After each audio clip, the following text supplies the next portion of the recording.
All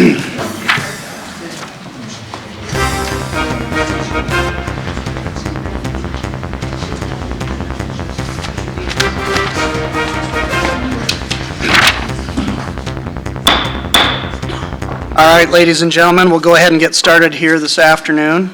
Good afternoon and welcome to the monthly meeting of the City of Des Moines Zoning Board of Adjustment. This board has the power under Iowa law and the zoning ordinance of the City of Des Moines to hear requests for variances and exceptions from the regulations in the zoning ordinance, conditional use permits, and appeals from the decision of the staff in the administration of the zoning ordinance, and to make decisions in such matters. The members of this board are citizens of the city and have been appointed to the board by the City Council. The board members are volunteers and receive no compensation for their public service.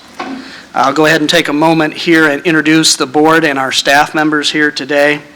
On the audience's right is Jake Christensen. Next to him is Dave Gare. Next to him is Linda Westergaard. On the audience's left would be Brooke Rosenberg, who's absent today, Cindy Smith, Cherie Mortiz, who's absent as well, and my name is Mel Pins. I'm chair of the board. Our staff today, our legal counsel is Larry McDowell, to the audience's right here, Bert Drost, city planner, Eric Lundy, city planner, Anu Minhas, city planner, and do we have anybody here from zoning enforcement? No. Okay. Mel may add, Glenna Frank is in the audience, and she's going to be handling the Board of Adjustment duties in future months. So, Glenna, why don't you stand up? Glenna Frank. There. Okay. There. Okay. And I do also want to make note that Dave Gare is a new member to the board. This is his first meeting this month. Dave was appointed by Chris Coleman, at-large city council person, and Dave replaces Bill Gray, who had been the previous appointee at-large. So I want to welcome Dave. You bet. Just a couple items here for today. I'm going to explain some procedures here, how we do things. For those of us on the board and staff, we hear this all the time, but for a lot of you, this might be one of the few times you're in front of us, or maybe the only time. So just briefly for procedures. This is an open and informal meeting and is being recorded. The board members have received a copy of the agenda and the staff recommendations. And copies of these agendas are available in the tray by the door here. So as you entered the room, if you didn't grab an agenda and would like to have one, we've got some right there. This board is required to base its decision in each case upon the criteria established by law for the type of relief sought by the applicant. The law applicable to each case is identified in the written staff report. If the facts, as determined by this board, demonstrate that the criteria established by law for granting the relief have been satisfied, then the board must grant the relief. Otherwise, the board must deny the relief. Each appeal will be announced in order, and the staff will present a brief explanation of the appeal. Any written comments received by the staff prior to the hearing will be distributed to the board or otherwise identified during the staff presentation. The appellant or the representative of the appellant will be allowed to speak first and will be allowed 10 minutes to present their appeal. Anyone else present in support of the appeal will then be allowed 5 minutes each to present his or her comments. Anyone present in opposition to the appeal will then be allowed 5 minutes each to present their comments. The applicant will then be allowed 3 minutes for rebuttal or other closing comments. All speakers are requested to speak from the podium and to begin their presentation by giving both their name and address. All speakers are requested to focus their comments upon those facts that demonstrate whether or not the criteria established by law has been satisfied. After all the parties speak, the board will then close any further public comment on that agenda item, and the board will then immediately deliberate the request and make a decision. If your appeal is approved, we ask that you wait until tomorrow to go to our Permit and Development Center to apply for any building permits or other permits or permissions that you might need.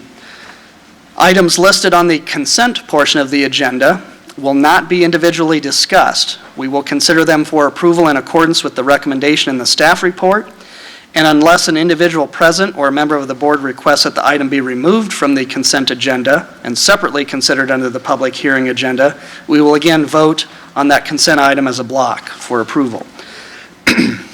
The decisions of this board can only be appealed in the Polk County District Court. So if you believe you have been harmed by an error made by this board, Your only remedy is to seek relief through the district court within 30 days of the filing of this board's decision and order. If you believe the zoning regulations applied by this board are wrong, you may petition the city council to change those regulations.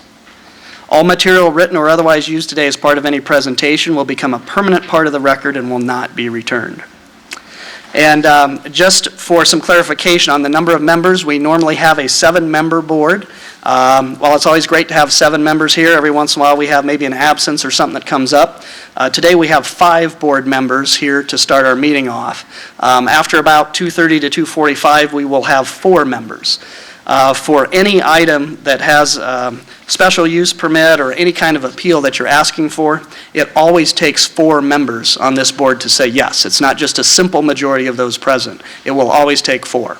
So for today, with just 5 members present here, you'll have to convince 4 of us that you meet the criteria here. If for some reason then, when we get to the 2:45 hour, depending on how far we are on the agenda, with only 4 of us left, in essence, all of us would have to agree to what you're requesting here for that item to pass. If you are concerned that you don't feel that there's sufficient enough members here present on the board today for your case to be heard and decided, you can request a continuance if you so desire. Then you could come back next month. But again, if maybe because of an illness or for some reason somebody's got to be out of town, we can never really guarantee that there'll be 7 members. But I just want to kind of make that known for folks in case you're considering your items here today. Anything you want to add to that, Larry? That sound okay? Okay. So while we ponder that, let's go ahead and go over our agenda for today. Bert, I understand that there may be a few changes. There are going to be not several, but 4 or 5 changes to the agenda. Item number 3 on the consent agenda, the appeal at the special permit at Waterworks Park. We have received about 7 or 8 comment cards in opposition to that, so I think we need to discuss that briefly today. Item number 4, that's the sign at 2932 Ingersoll Avenue. They had left a message on our phones this morning indicating they were withdrawing. However, we didn't receive anything formal in writing, so I think we need to have that item continued to the next month just so we can get that withdrawal in writing. That would let us understand then what their intent is. Do they really intend to withdraw it? You can kind of catch up with them? Okay. Yeah. Then item number 9 at 900 East Border Street, the staff recommendations for approval. We had no comment cards come back in opposition, so I'll let the board decide if that one's worthy of being moved to the consent agenda. And then we had 2 more items request continuances. Item number 11, the tobacco outlet at 3409 Southwest 9th has requested a continuance so they can explore some more of their options. And then item number 12, it's the Hawkeye Pantry at 501 Locust Street, Suite 202. They have also requested a continuance so that they can provide some additional information related to an audit that has been requested to determine whether they're a limited food sales establishment or, in fact, a liquor store. So I think the board could vote to continue items 4, 11, and 12. 11 and 12 we could continue to the April 23rd agenda, whereas item number 11, we recommend it be continued indefinitely, and then when it is put on an agenda, we would send out new notices. So, you got all that? Yeah, in general, I think so. Now, since we're considering continuing items 4, 11, and 12 with our audience here today, I think it would be prudent to find out if there's anybody here who wishes to speak in opposition to those items. Would that be the proper approach here to check? If anybody here would like to speak about items 4, 11, or 12 with any concerns you have, would you just raise your hands for the time being? Okay, so it doesn't sound like we have anybody that's come down to speak against those items. So would anybody want to make a motion to continue items 4, 11, and 12? Mr. Chair, I'll make a motion to continue items 4 and 12 to the April 23rd meeting and to indefinitely continue item 11 until such time they bring it back, and then re-notices will be sent. Do I have a second for that? Okay, all those in favor, raise your hand and say aye. Aye. Motion carries. Okay. So then by default, we would hear item 3 first on the regular agenda, is that Unless you want correct? to move item 9 Yes. to the consent. Let's see, that's an extension of a dwelling at 900 East Border Street. Is there anybody here who wishes to speak in opposition to that request? Okay. So staff doesn't have any concerns about that, nobody here to speak in opposition. So would there be a motion to add that to the consent agenda? Mr. Chair, I would make a motion to move item 9 to the consent agenda. All right, second on that? I'll second. All right, thank you. Okay, so for our consent agenda then, we have an exception at 1329 Clark Street, that's item number 1. An exception at 1116 Spring Street, that's item 2. And also item 9, which is an exception and variance at 900 East Border Street. So items 1, 2, and 9. All right, all those in, do we have a motion to approve consent? Did you want to ask if anybody's here to speak against those? Oh, yes. Is there anybody to speak against those items? Okay, we're getting ready for the good stuff, I guess. Okay, all right, hearing none then. A motion to approve consent? Second? Second. All in favor? Say aye. Okay, all right. Okay, so that does get us down then, since we're moving item 3 to the regular agenda, we will hear that item first. And we'll have staff open with the presentation.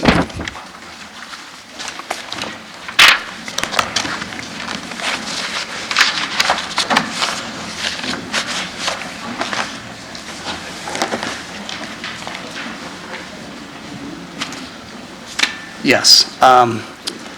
By the way, while Eric gets set, for those that we approved on items 1, 2, and 9, in essence, we've approved your request subject to the staff recommendations.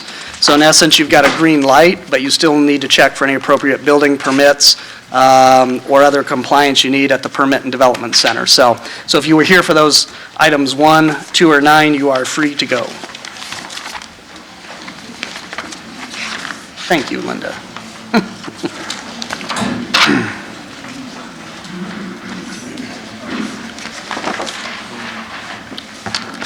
Let me know if that's too dark. We'll have, is that easy enough to see on your monitors? On the monitors, Okay. we're good. As the sun shifts around the sky here, it'll change, but the light's playing funny tricks with the camera, so. If you look at the property outlined in gold, that's the actual affected parcels. There's multiple parcels within the Des Moines Waterworks complex that serve as what's known as Waterworks Park, and they actually go even outside the map over towards Highway 28, Southwest 63rd Street.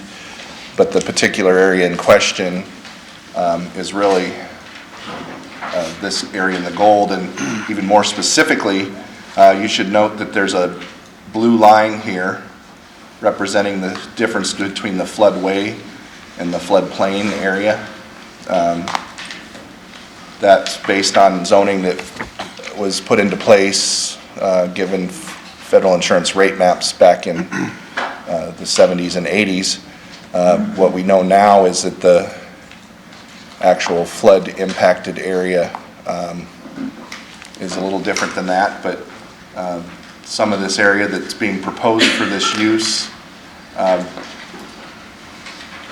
would be in an area that's considered a flood hazard area under the 100-year or 1% per year flood determination. So that's the way the federal insurance rate maps are look at this now. It's each year has a 1% chance of flooding. So, but a lot of people still refer to it as the 100-year flood based on that.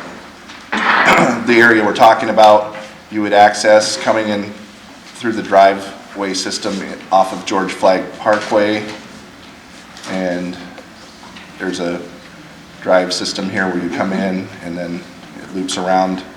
This is it's hard to see, but there's a creek in that area that flows, but the area for the adventure park would be in this area, and then there would be parking down in this area off the road, closer to, this is the rented by Soccer South Soccer Complex. So they would be, their parking would be kind of at the north edge of that complex to serve this use. And I'll let the applicant get more specific with their master plan or their plan for the area. This is the simple drawing here that kind of shows where the parking will be. And then paths and bridges across the creek and paths that lead to the area where the adventure course will be within the timbered area there. In reviewing this, staff looked at the criteria for special permits. Special permits can be granted for uses that are sort of not considered customarily incidental to the governmental function of the property, so long as they're conducted by a party that's under contract through the governmental entity. In this case, Des Moines Waterworks serves as a public governmental entity and would be putting a vendor under contract to conduct the operations and the development of this site for the adventure park. And if everybody doesn't understand what an adventure park is, it involves things like zip lines and rope bridges, cable bridges up amongst the trees and the timber. So a lot of it happens off the ground level. But it's, my understanding is this is a course with multiple stations, and I'll let them explain the capacity and how many users would be using it at any given time, that type of thing. So, but given that analysis, you know, we're really talking about one primary entrance in, parking provided to serve the immediate need of that function. There's no real set standard that we would apply here because there's only going to be a few buildings that are temporary. They will be buildings that are there during the 9-month approximate operation of this use, and then they will be removed. So, and if they're ever in jeopardy of flooding, they can also be removed readily so that they're not impacted by if there's flooding that would occur that's imminent. All the other improvements such as paths and grading, footbridges or whatever will also have to be looked at in terms of the floodplain development regulations of the city, which are outside of the zoning ordinance itself. So one of the things you'll see in our recommendation is the requirement that it have a site plan review and grading permit review so that all this is looked at from an engineering perspective. I'm going to show you the consent map. Most of the cards that I passed over to Cindy and should be circulating through. Primarily the individuals of concern are in this condominium complex, which is this parcel here. If you know the area, there's a Casey's, Orlando's is there, and Casey's is here. So there's a condominium complex just to the east and north. On the south side of George Flagg Parkway, which is the south boundary of the park in this area. When you measure by the crow, as the crow flies, we're about a quarter mile separate. We're actually a little over a quarter mile separated there. So from that standpoint, in terms of impacts, you know, some of the concerns they raised were traffic, which is an immediate concern because traffic is having coming off of George Flagg Parkway past their property in some cases. Some of the trips, our traffic and transportation engineering staff didn't throw up any red flags or any concerns about capacity of George Flagg to handle that, or the ability to handle that volume. The fact that they're providing parking, there's no impact anticipated for congestion of parking as part of this function. It's well enough into the park, even if there's overflow parking for some reason, it probably won't be that close to the neighbors. It'll be within the park itself. So from that standpoint, staff, even though the concern is raised by the neighbors, staff doesn't have that level of concern. In order to ensure that there's not noise impacts from this use, because there is some potential perhaps for outdoor amplification related to the function of it, whether it's calling people up to their station or whatever, maybe some music adrenaline kind of music that go along with the high adventure aspect of it, which is apparently one of the things that does come along with this. So in the past, neighbors around Waterworks Park have expressed concerns about activities that have been used amplified music. So one of the things we will ask for is they follow the standards in our sound control or noise control ordinances that we already have in place. Just putting that in the decision would put anyone on notice that they have to comply with that. So if you get to the staff recommendation, we are recommending in favor of this. We do want to make sure that any operator is still in good standing with the owner of the property, Des Moines Waterworks, and that's a valid contract. We want to make sure that any temporary structures or bridges and those types of things all comply with our floodplain development regulations and obtain structural building permits as required by the Permit and Development Center. We want to make sure any of the site improvements are subject to a site plan approval through the Permit and Development Center, which would include drainage grading, tree mitigation if any trees are removed of significant size, compliance with any floodplain development, and insurance that they provide additional plantings in open space requirements. And then any amplified sound that they would have needs to comply with our city ordinance in Chapter 42. So those are the 4 conditions that are recommended as part of granting this special permit. Okay. You have any questions? Any questions? Okay, all right. Applicant or representative of the applicant, you've got 10 minutes.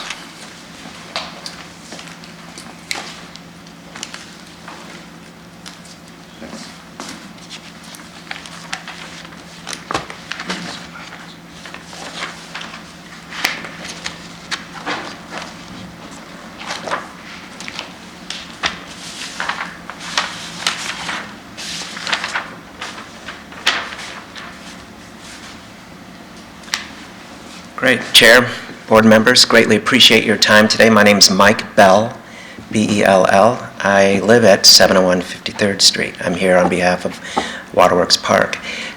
We went through an extensive master planning process. Many of you are familiar with the process. There was a design competition, then a firm was hired, and we're a larger team. Sasaki and AES and RDG are part of that team. There will be a lot of things proposed over the years, but today we're here to talk about the adventure course. The adventure course, of course I forgot, nope. The adventure course then would be located roughly right about here, and I've got a larger diagram to show. We found great favor for this when we had 3 public engagement meetings. We went through a series of focus group discussions. We've talked to the Corps and the city and a variety of other folks that would have a hand in the overall say of this plan, and we found overridingly that everybody, for the most part, was in great favor of this portion of the project. Just a little bit about the planning process that we went through. It was about a condensed 4 to 6 month process, of which we met out at Waterworks. We had about 400 and some people attend that meeting. We had a series of focus groups again. We met at the Art Center again. We had 270 some odd people attend that meeting. The only concern that we heard at the time of those meetings was, are you going to threaten the trees? Is there anything that you would do that would adversely affect those trees? And we've been assured by the concessionaire, the vendor, that their mode of operation is everything that is good for the tree, and that they wouldn't do anything that would harm the tree. In fact, their livelihood is the fact that that tree lives a long life and supports their activity. So,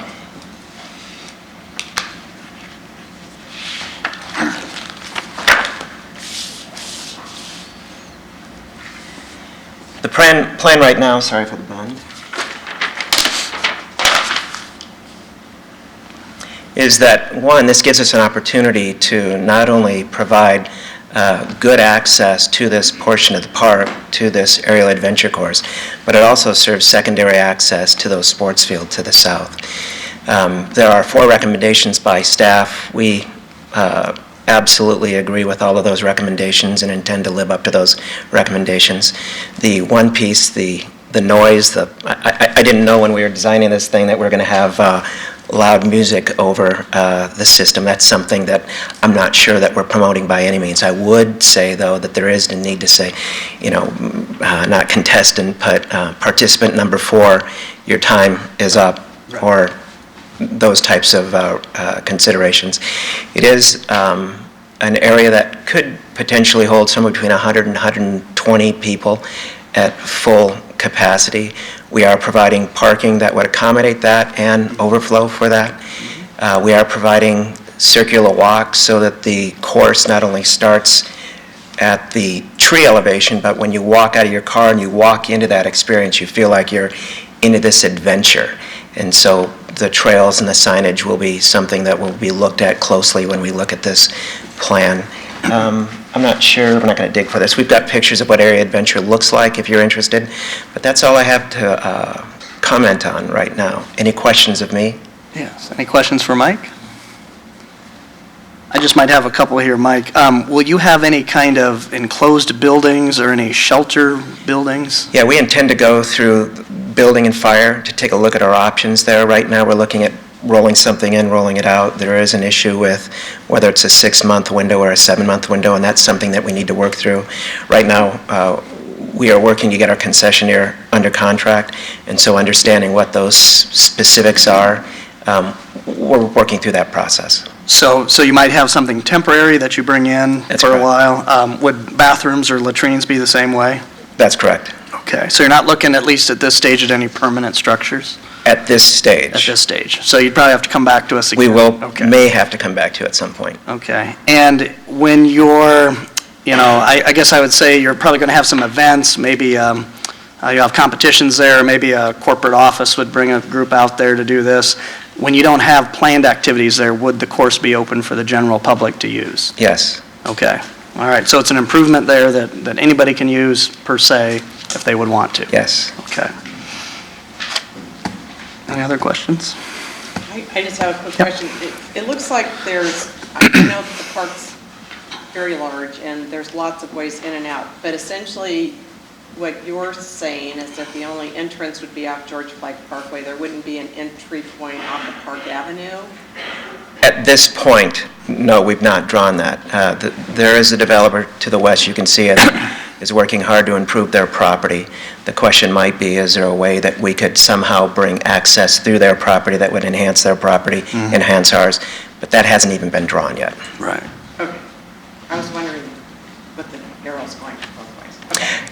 Yeah, that's internal circulation within the park. And I'm assuming there's going to be a charge for folks who want to go through this adventure course.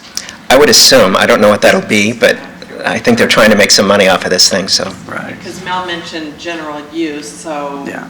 is it going to be shut? I mean, are they going to run it from X amount of time, from 10 a.m. to 10 p.m.? Or, I mean, has any of that been? Just generically, we haven't gotten into specifics and we don't have a contract signed yet, so I would hate to even comment Sure. on that. But, I think the noise concerns Yeah. would be the only issue that I'm hearing.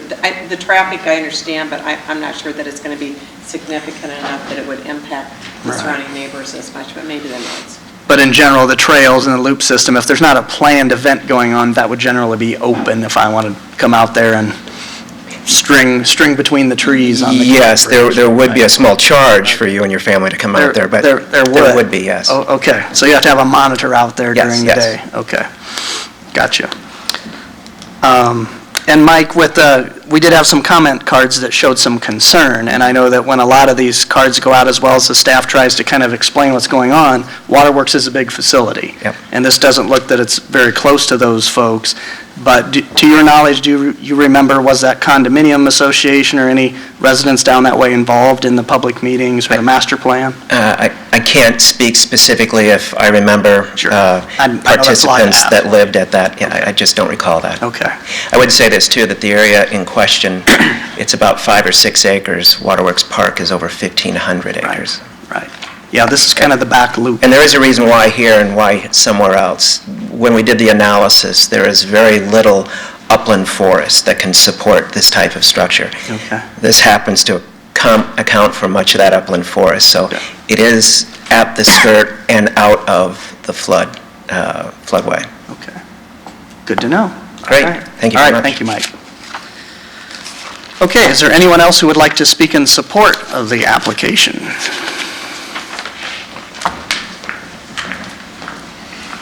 I'm Marty Mock, 2701 Arthur.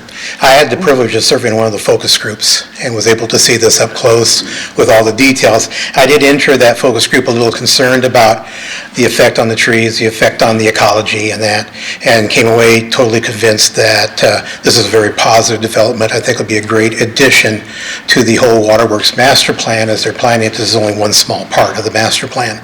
So I'd like to express support for the project. Great, thank you, Marty. Anybody else here to speak in support? All right, is there anybody here that wishes to speak in opposition? Okay.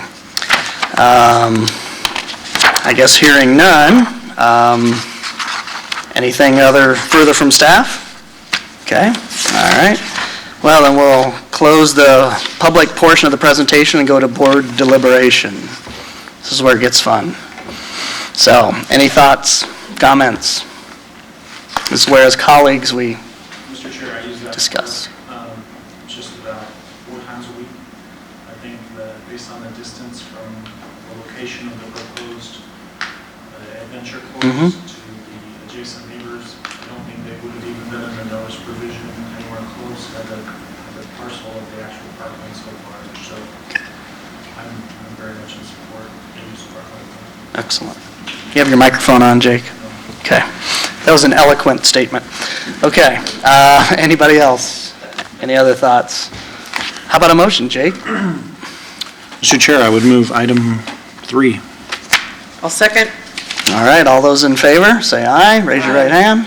All right, motion carries unanimously. Okay, keep up the good work down there at Waterworks. Okay. So back to our regular agenda then, item 5, be our next item. Yes. That's an exception and variance requested at 4009 Southwest 9th Street.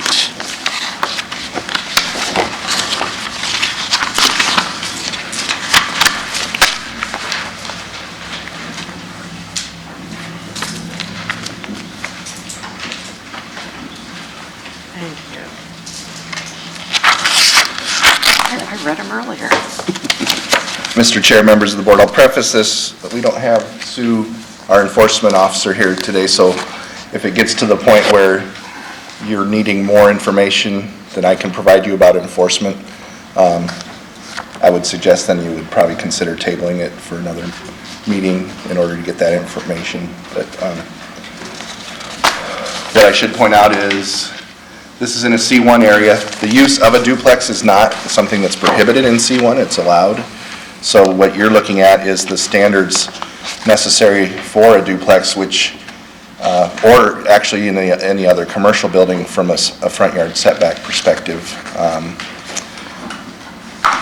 The lot is a little small for 2 units under the bulk standards for the commercial district to allow the 2-unit dwelling. And all buildings in the C1 district require a 25-foot setback, and it wouldn't be following that. What makes this a little unusual is that the building in question is already in place because it had previously non-conforming status as a commercial use off the front of the original, the dwelling. So this has existed as a storefront that went vacant and lost rights. So at some point in time, it was converted to a second unit without any formal acknowledgement of that by the city or review or process, which would have included this board to be able to do that. Okay. So they're now coming to ask to move that forward. It did have a rental certificate, I believe, for the 1 unit, but not the second unit. So that was brought to our attention, and it's caused it to come in front of you. They've provided us with plans. I know these are hard to see, and I'll let them elaborate those on those further. Probably a little easier. I'm pointing north to the top. This is the lower level plan. The portion in question that's projecting into the setback is this area right here.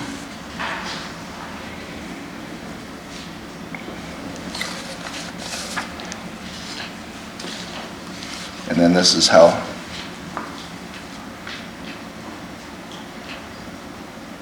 they ultimately are showing it for the purpose of the 2 units. And this is another perspective of how it projects in front of these other homes, which again, it's a commercially zoned district, but the character is, for the most part, single-family dwellings along here. This reflects the response cards. The one green one is actually clear down here, if you were wondering where that was at. The immediate property owner to the north and then across to the west. Staff does not believe that this meets the character test, projecting into the setback. So we are recommending denial of this request at this time. And Eric, I've got a question on, since it was a kind of pre-existing commercial use kind of back in the day, since that commercial use was discontinued, can that structure itself be allowed to remain in place? You know, there's 2 things. There's use of structure and use of land. And so the structure, I think it can be argued under the way our ordinance is written, the structure can remain, but the reuse of it for another purpose was where it lost its rights, I think is the way the zoning officer has indicated. And even if it loses its rights from, let's say, commercial to, quote, nothing, then nothing can always be single-family residential since it's attached to a house. You could extend into it with the 1 unit. Right, okay. All right, thank you. Because I don't think there's anything forcing the fact that the commercial use of the addition has been abandoned causes that to remove the addition. Right. But to add a use to it that's not conforming from another aspect, which is the lot size, then you also trigger the need to meet the front yard setback as if you're starting from a fresh building addition. Yeah. Okay, all right, thank you. Any other questions for Eric? Okay, let's hear from the applicant or the representative of the applicant.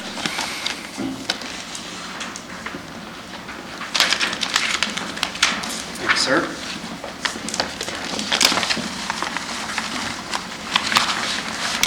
We're just going to show you, ladies and gentlemen, a survey we just had finished yesterday. Guys, but before you begin, I need your names and your addresses. Jared Huseman, JLC Investments. Okay. Address, if it will suffice, P.O. Box 697, Johnston Avenue. And hi, I'm Ryan Huseman, his Ryan? twin brother. Okay, all right. Full resemblance. Okay. It's the shirts. As you can see above, this is a survey showing the land, and as I'm sorry, I didn't catch your name, the gentleman behind me showed, we were asking for a variance for the setback. The setback is required to be 25 feet, this would be 22, it's 3 feet. As stated, this is an existing building, it has been there before our use. Upon purchase of this building, it was discovered that there was a unit shown below, actually, that was done by the previous owner. As you can see in this building here, and this existing, you can see the basement here as the sink or the kitchenette, living space, bedroom, and bathroom area. Upon speaking with permits and the city, they said that we would need to have a variance exception from you to make this into a duplex, as it was obviously done illegally before us. One thing that was addressed in our speaking with the city and the inspectors was the clearance height of 6'5" within this proposed area. Right. Obviously, the code is 7 foot with possible variance of 6'8". So, with that in mind, we did speak with our architect about drawing to make this actually possible still unit and duplex to increase the taxable value of the property and also increase livable space for prospective tenants, and also have usable space, we want to make sure we have, good quality housing for individuals. With that in mind, we came with a plan for an efficiency unit off the front of the commercial space, which would not hinder or increase the additional parking space. We have 3 parking spaces in the back per the survey, and also would not hurt the neighborhood in regards to, excuse me here. Congestion, thank you. Sure. It would not increase congestion by our large factor of adding another second bed, 2-bedroom unit or 3-bedroom unit. This is merely an efficiency by code, maximum of 2 people, more likely a 1-person individual. As you can see, this back space now would just become storage for the upper unit, so it would still be a single-family house. This would all be tore out, so it would just be storage. And we would actually have separation here via code by firewall for special units with an extra kitchenette, bathroom, and living space. That equates to 323 square feet for efficiency. And we'd also, if you notice on the front, add a window. If you notice in the pictures that was shown, it was siding, which is very ugly, for lack of a better term, on the property proposed unit and how it is. We proposed by adding a window, which was there previously during the commercial aspect of this building, to increase the view and accessibility of the property and increase the also egress for the possible tenant in the future, and also just to increase the the feel of the property, so to increase it. As well, to another thing that was brought up in the denial of our request was would harm or disfigure the neighborhood. I'd like to also note that per our recommendation, it does say that subject property is not located in the recognized neighborhood. It is within 250 feet of the Watrous South neighborhood and the Grays Lake neighborhood. So by officially, it does not actually fall within a side neighborhood. It's actually right in the middle of 2 adjoining ones. So this is not actually in a neighborhood, and it is on a quite busy street. So, and as Zone C1, falls a little differently than commercial space as well. It is a little small for the property to become a duplex, but as we said, being efficiency, we would hope to not, harm congestion of the area as well. And we're just trying to rectify a situation that we came across upon purchase and do this via your laws, regulations, and codes. My brother and I do many property within the Des Moines area for rentals and construction properties. And we always work well with the city. We spoke with Phil, downtown, Phil Foreman, and he thought it would be okay. We spoke with John Herzog. He thought it was an excellent idea of the efficiency use. We all spoke with Bob Mazzara, who recommended us, having the 8-foot clearance height, which would be in the efficiency, and taking the 6'5" clearance height into just storage space. So, basically the main goal is we would like to make it a low-cost, affordable housing for the additional. At least from our experience, we can't find that many efficiencies in the Des Moines area. They're hard to, of course, make cash flow, of course, and profitable for the owner. This would allow, of course, residents, college students, single mothers, parents, wherever, to have affordable housing and give them better options, of course, in up to code. So. And also, I would like to note that, as you can notice here in the survey plan, there is gravel space back here, which would serve 3 parking spaces, which would give us plenty of parking off-site from the property. And if you notice, there's concrete and a wooden deck that flows all the way around the property, so there would be a walkway for any possible tenants to walk around and then walk in through the front of the unit. Yep. So there's already existing concrete and parking space available for this property. Yep. I think that's it. Any questions? Yes, any questions?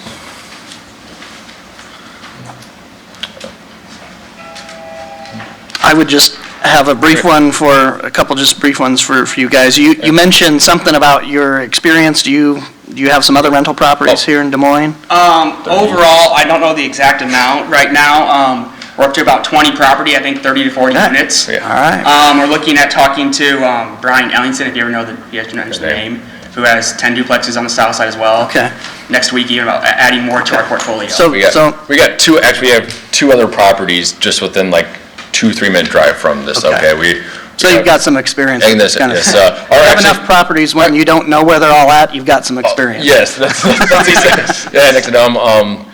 We're a third generation, actually, landlords and developers. Our grandfather still builds houses and still owns them. Our father, the same thing, and now us. And we've been doing this now for about 2.5 years. Cool. So we're very familiar with construction and working with the city as well, planning and zoning, anything along those lines to do things via laws and regulations, unlike the previous owner who did this. Right. And actually, like I said, I've had experience in this before. I'm actually originally from Rock Island, Illinois, and I converted 2 duplexes there in Rock Island there just actually last year. So. Now, you guys mentioned that you came across this upon purchase. I mean, I usually walk through a house and check it out. It was a foreclosure. It was a foreclosure. It was a okay. foreclosure last minute. Of course, we don't see all of our properties, unfortunately, inside before Which we buy I can them. go a long way to understand, you know, not only how is it zoned, but, you know, Yeah. can it meet building requirements, you know, have uses expired? And then, like I said, just to reiterate, this was actually all existing before we Right. came. We're just trying to Sure. make this all done correctly, Sure. upright, at affordable housing. Sure. As we said, you know, it is a little small, but we're not trying to increase the density by doubling, Right. factoring that. And also, the 3-foot setback was also existing for commercial space. We want to Okay. make that window, so Okay. at least it actually increases the visibility of the property as well and Yeah. the view of it. Actually, yeah, just real quick on that, if you might know. So there was a window previously when it was commercial space, and it was closed up for certain reasons, makes sense? And so then, so we'd like to open it up and, of course, make it, you know, better, you know, Okay. pleasant, I guess, on the front. Sure. So anyway. Cindy? I'm going to borrow your word ugly because it is pretty ugly. And adding a window might make it uglier. Oh. So, I mean, maybe not, but do you have some plans for making that whole property look a little more appealing or a little better? Because it just looks like this blop right down the street. It's actually an excellent question, actually something I think about. Thankfully, we have a very great landscaping company and an individual who does great landscaping for us. One thing I guess we could talk about discussing is adding a window, adding some flower boxes there, to add some color to the front. We've taken out that fence, we have to have the sidewalk as well, but we could add, you know, some flowers, make sure it's green, just to add some, you know, appeal from the outside to the property. It's something we can be discussing. We'd be more than happy to work with you guys to increase the property. We do a lot of landscaping on our properties as well anyway. So we'd be glad to have like flower boxes or something to increase the visibility of that. Make it look more like a home. Exactly, more pleasant, more homely, just to add more character appeal to the neighborhood.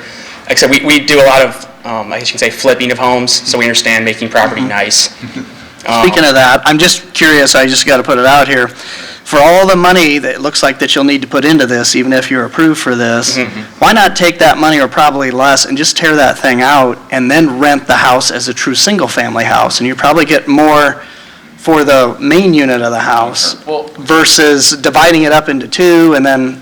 We've thought of that too, actually, like I said, but of course we look at rentals, of course, as long-term, of course, property, Okay. 20, 30 years, of Right. course. Return And on so investment. return investment, exactly, over a long run, it's Okay. kind of infinite, the way we like Sure, to understand see that. things. And so that's where we always prefer, of course, to increase that for the long run. And it would also increase the taxable value for the city as well, so now we're going to have Okay. more taxes paid. And then, like you said, too, this would be an investment in the city as well. Now we're going to put money into this property, make it an Okay. efficiency, rather than just tear it out. Now you have a house sitting way back. We have to make sure it looks as well pretty, nice, fix it up. Right. The land. It'd be better just to leave it as put an investment into the property in the neighborhood as well. Right, so you guys have penciled it out that, yeah, it works out better to do it this way than, okay, all right.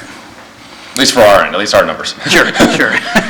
Unless And, I'm around. and I'm guessing when Southwest Ninth was widened, it's probably, I don't know, it's 25 years or more now that they built those retaining walls, and that's why it looks like the street is closer than it used to be back in the day. absolutely. I can't remember what was in there, but I'm sure some people I think, recall. actually, the city inspector, John, told us it was like a barber shop. Okay, okay. I think, so way back when. They showed us, actually, it was the city inspector that showed us the past historical pictures that Cool. they've taken, so. Any other question for the applicants? Okay, all right, we'll check back with you guys in a little bit. Thank you. Is there anybody here that wishes to speak in support of the requested exception and variance? Okay, is there anybody here who wishes to speak in opposition? Okay, any further comments from staff on anything? I did want to point out, again, when you look at the variance criteria, I know that they are indicating it improves their business model. Right. and you may bring them back up to rebut what I'm asking you to look into.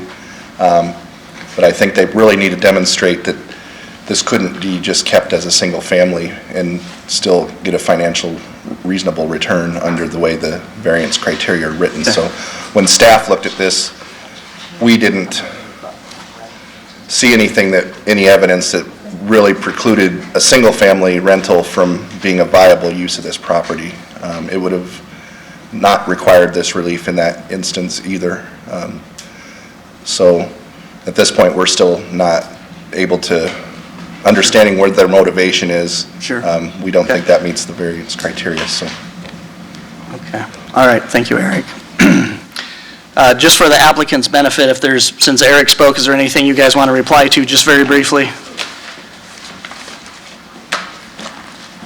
That is an excellent point. I mean, it still would work as a house.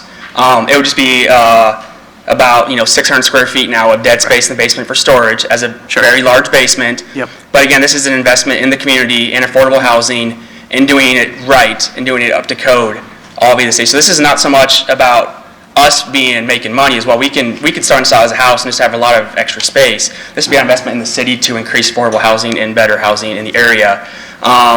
According to one of the neighbors, this is hearsay, so please bear in mind that. This was rented out to like 3 different families at one time. And it was very done illegally. Right. We just want to improve the city of Des Moines and increase the best possible living space for future people, make it affordable as well. Okay. And Jared, since you're up here, one other question I had on, Yes, sir. on access, if you make that into the efficiency, Yes, sir. it looks like it just has the door out to Southwest 9th to the sidewalk. Yes, sir. If somebody had a vehicle then, how would they get to their car? Would they walk around the side They'd have to yard? park on the back, yes, and walk Okay. around the side. There was mention of bringing a door into the back of the unit as well for an egress door. Right. Due to clearance height of only 6'5" to go in and out, that would be impossible to do. It still would not Sure. meet the variance unless. But then you'd have a communal space between the two And then units community too, space, which and then could- there's also brings more, very much, yes, it brings a lot more, what's the word, I guess, just headaches into the equation. Right. So it was easier, be it architects, that's where they drew up, they Okay. believe it was easier to walk around. And I can't remember if the picture showed it, but is there then a staircase that comes down off the terracing there, so that if somebody walks through the side yard, they can get to the front? There's a separate stairs to the main. Okay, but I'm assuming that that goes to the side yard, so you can Yes. walk around there then? Yes, that Okay. walks to the front deck and also to the side yard. Gotcha. Via the survey. The stairs are right there in that picture they just, That's okay. There we go. It'll focus, yeah, yeah. that was the stairs right there in the picture, of course, and then the sidewalk. And there's, okay, And the deck. Yep, you can see the concrete, CRC all around Okay. to the deck. great, all right. All right, thank you. Thank you both. Thank you. Okay, so, yes, I apologize, I didn't mention this. Cindy referenced the window on the front. yeah, I don't want the board to make a stipulation that would maybe take away their ability to meet a rental code requirement for light, or sure. that would be another concern. But, They may have, because if that's the only window for the unit, they may have to have a window. well, actually, there is 2 other windows, actually, just the normal basement window standard. One in the, right off the, between the old Living room. existing bedroom, I guess, where they made it unofficial. Right. And then also there's one right between, off the closet bedroom. Well, yeah, but anyway, we can definitely make those egress windows, of course, and to add additional light. We've talked about that too. It's a For light paper. egress for We the- talked to them about that, actually, so. Okay, Yes. all right. Thank you, gentlemen. Thank you. Okay, let's go ahead and close the public portion, then go to board deliberation. Thoughts, ideas, concerns?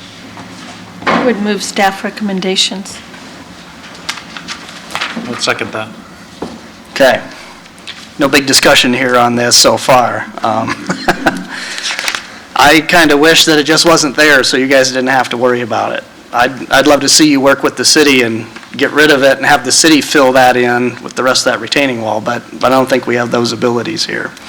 Any other thoughts from anybody before we take a vote? We got a motion and have an official motion and a second here. Yeah, I mean, I will go along with the motion, but it's always frustrating for me when we see, good folks trying to make things better, and they run into obstacles, but sometimes we can't fix what happened in the past. Yeah, And we yeah. just have to go with what's there. I agree with that, but you also can't control what happens in the future. Right. Yeah. We have to look down the road. You bet.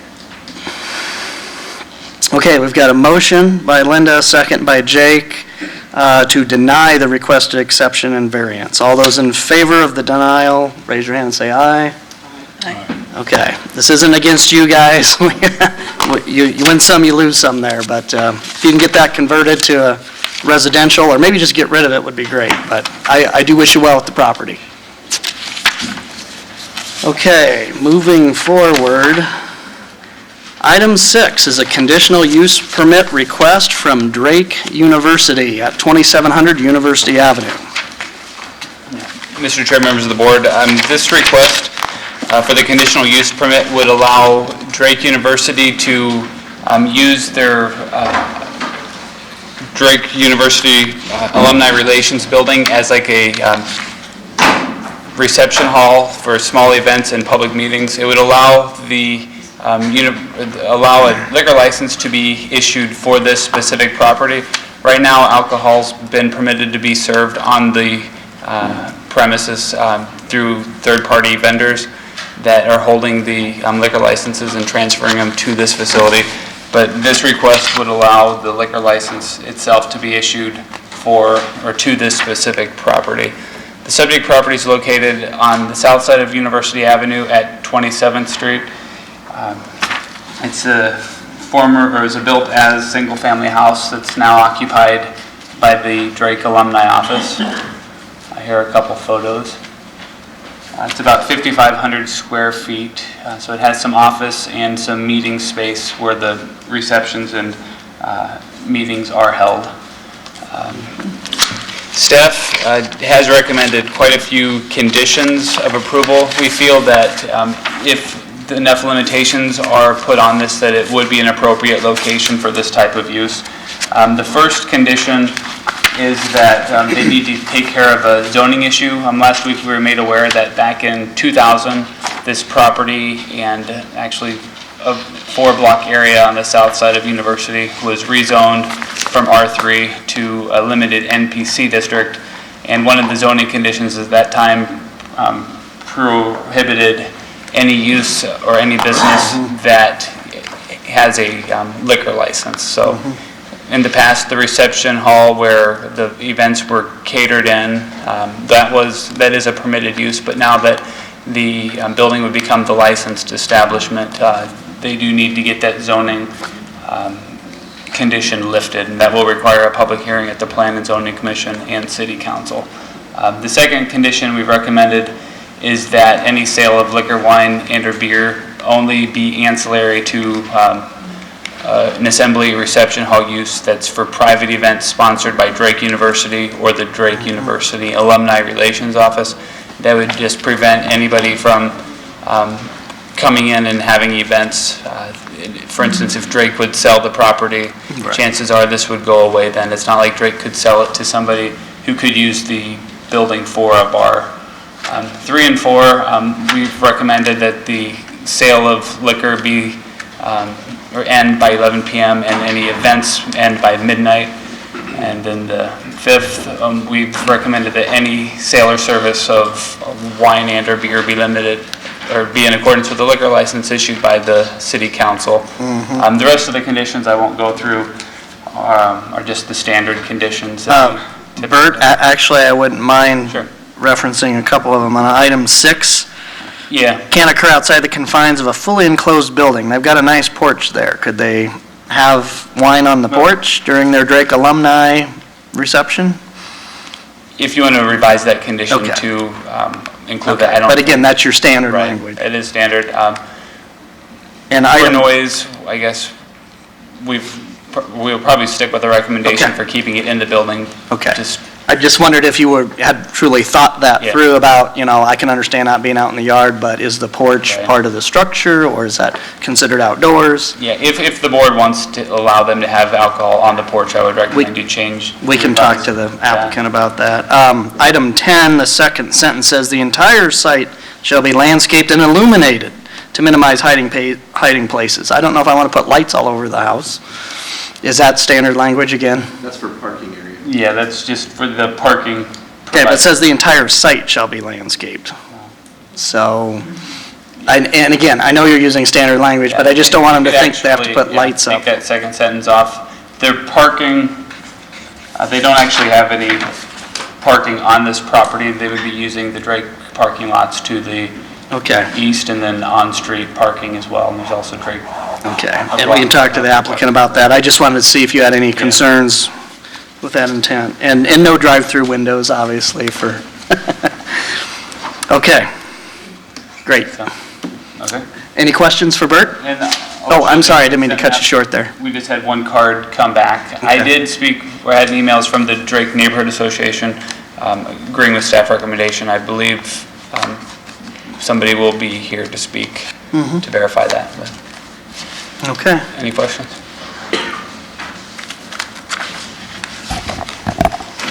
Mr. Chair, Bert and I had some email communications, which I'm not sure became clear, but I guess I like to see number one tighten just a little bit more because it's not rezoned properly yet. So maybe one just be changed to, the conditional use permit shall not become effective and no application shall be made for any liquor license, beer permit, or wine permit for the property until it is successfully rezoned by the city council to eliminate the zoning condition prohibiting such use.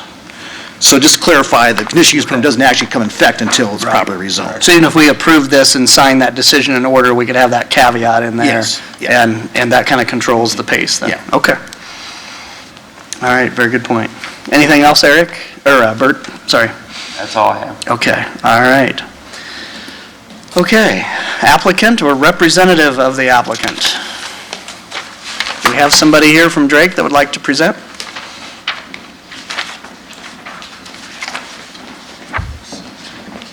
Good afternoon. Good afternoon. My name's Jolene Schmidt, and I work at Drake University. The house has just been converted to our alumni center, Okay.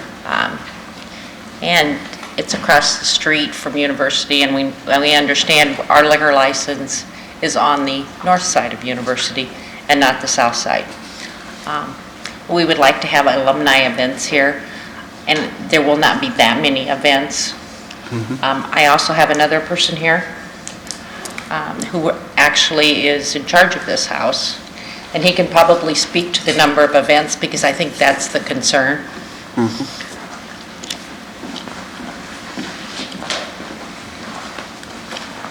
Good morning. Blake Campbell. I am the alumni director at Drake University. And so we moved into the home in January. As you'd imagine, alumni relations, we host events with alumni and donors who are coming to the university. It's a beautiful home, built in 1901. It's always been a property of the university. And most recently, as we have events, the ability to host events and pregame activities before a basketball game.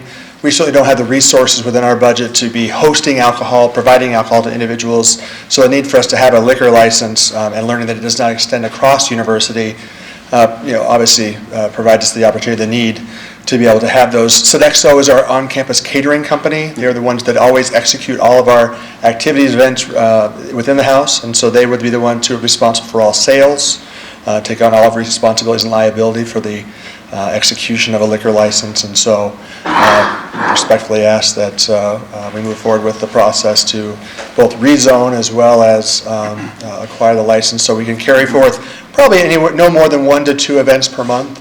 Again, they are all alumni events, donor events, individuals. These are not student events, activities. These are individuals who are connected to the university, who have a specific purpose, and we have no plans to make the home available to outside organizations to rent it for activities, weddings, receptions outside of Drake University events. So. Any questions for Jolene or Blake? Just a very brief one. Now, this is the alumni office as well? You carry out your business functions for the Alumni Association there? There are 6 staff, 1 in the basement and then the 5 on the upper level. The first floor is our hosting space. There is a large fireplace room, foyer, a large room that is our dining room, and then obviously restrooms, another kind of visiting alumni office for folks to use. Okay. And do you own the house directly to the south that we can kind of see in the picture, that tan-colored house? Yes, we do. And what use is that? That's a Drake rental house. It's a Drake rental house, so it might be rented to students or something like that? Okay. Do you have any interest, or were you thinking that as part of your receptions that you would be serving alcohol on the porch area? Or did you want to do that? We don't have any plans to do so. I mean, it certainly would be great if someone did have a glass of wine and wanted to step outside in nice weather, but we don't have intention of using the lawn or expanding or fencing Okay. things in or doing any exterior. Because the staff recommendations say that, no consumption of alcohol shall occur outside the confines of a fully enclosed building. So I don't want to unduly put a damper on you. I also don't want to give you a whole corral to run around in. So if we did or didn't allow it on the porch, is that a deal breaker? One way or Certainly the other? not. We'd be supportive if there was the opportunity to have it on the porch. If Okay. it was not, it certainly would not be a deal breaker for us at Okay. all, so. Okay. All right. Any other questions? Dave, feel free. It's okay. Okay. Okay, all right. Well, Jolene, Blake, thank you both very much. We'll check back with you here in a little bit. Is there anybody else is there anyone here to speak in support of the applicant? Is there anybody here to speak in opposition to the applicant? Okay. Any other comments from staff? Okay, hearing none, we will close the public portion and go to board deliberation. I would move staff recommendations with amendment to number 1 to insert the language recommended by legal counsel. I would second with the friendly amendment, Yes. that they also, on item number 6, they'd be allowed to use the patio. The porch area. Yes. Right, Yeah, the- okay, The part of the building that's outside. right. Okay, so we've got a motion on the table for approval with Larry's language in item 1 and Jake's friendly amendment on item 6 to allow consumption on the porch as well, correct? Correct. Okay. All right, okay, so we got a motion and a second to approve the conditional use permit. All those in favor say aye. Aye. Opposed? All right, motion carries, okay. All right, have fun with that. We'll drop out during Relays Week. My wife's an alumni, by the way, so. She's not a paying member, though. My wife. I have my red tie on. Okay. All right, moving forward, item number 7 is a conditional use permit for 5901 Fleur Drive. Yeah. This item is a conditional use permit that would pretty much allow the business to continue operating as they have been. The business is a gas station convenience store located on the east side of Fleur Drive at the corner of Highview and Fleur. It's just at the exit from the Des Moines International Airport.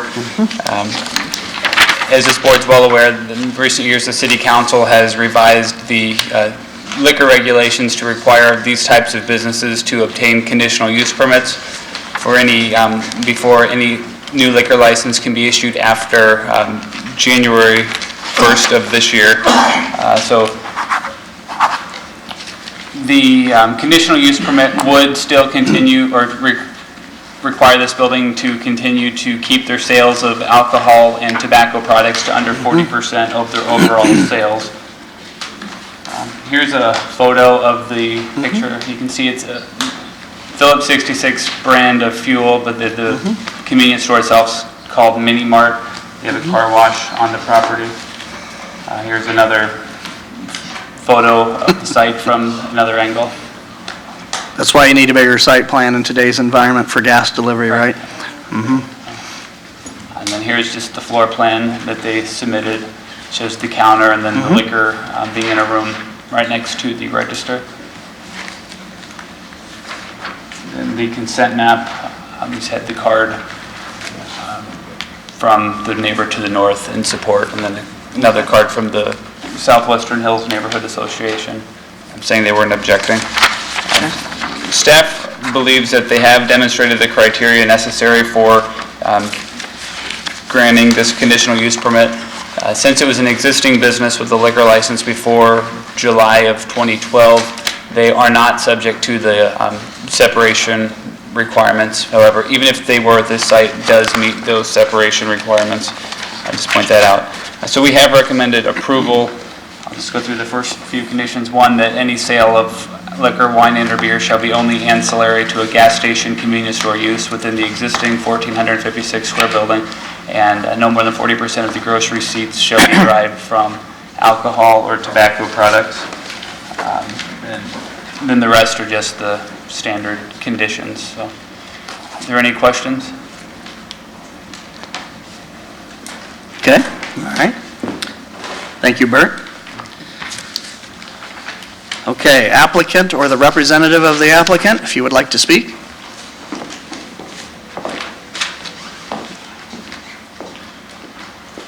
Good afternoon, Mr. Chairman, ladies and gentlemen of the board. My name is William Morris. My offices are at 5001 Southwest 9th Street here in Des Moines. I'm representing Singh Development LLC, which owns the H&A Mini Mart at 5901 Fleur Drive. They've been in business there since 2000. They pay substantial property taxes. They have 5 employees, 3 of which are family members. They do not allow any liquor consumption on the premises, either in the building or outside. Approximately 70% of their retail sales are gasoline, and the rest is split between food, tobacco, and liquor. And they have had a liquor license now, I believe, for the last 5 years. They have endeavored to be a good corporate citizen here. They've had no substantial police calls to the premises for the last several years, and those that have occurred have had nothing to do with their business operations. So we are in agreement with the staff recommendation. Hope you approve the conditional use permit. They will continue to carry on business as they have before, and hopefully be in addition and a complement to that area of the city of Des Moines. That's not far from my house. I live not far from the Des Moines Airport, and I have visited there many times, and the business is clean and well kept and well ordered. So if you have any questions, I'll be pleased to entertain them. Yeah, any questions for Mr. Morris from the board? Just 2 very brief ones. You showed a floor plan here. Bert presented a floor plan. Is that the existing floor plan, or were you proposing any changes for how alcohol is displayed or sold? I believe that's the existing floor plan right now, sir. Yes, as you can see, the alcohol is confined to an area behind the cashier's area, so right. It's more secure, avoid shoplifting of alcohol, that kind of thing. Okay, all right. And are you and your client comfortable with the 10 conditions that staff Yes. has proposed? Yes, Okay. they are more than willing. Anything regarding signage or lighting or Okay. trash receptacles, they're more than happy to comply with. Okay, all right, thank you, sir. Thank you. Okay, is there anybody else that wishes to speak in support of the applicant?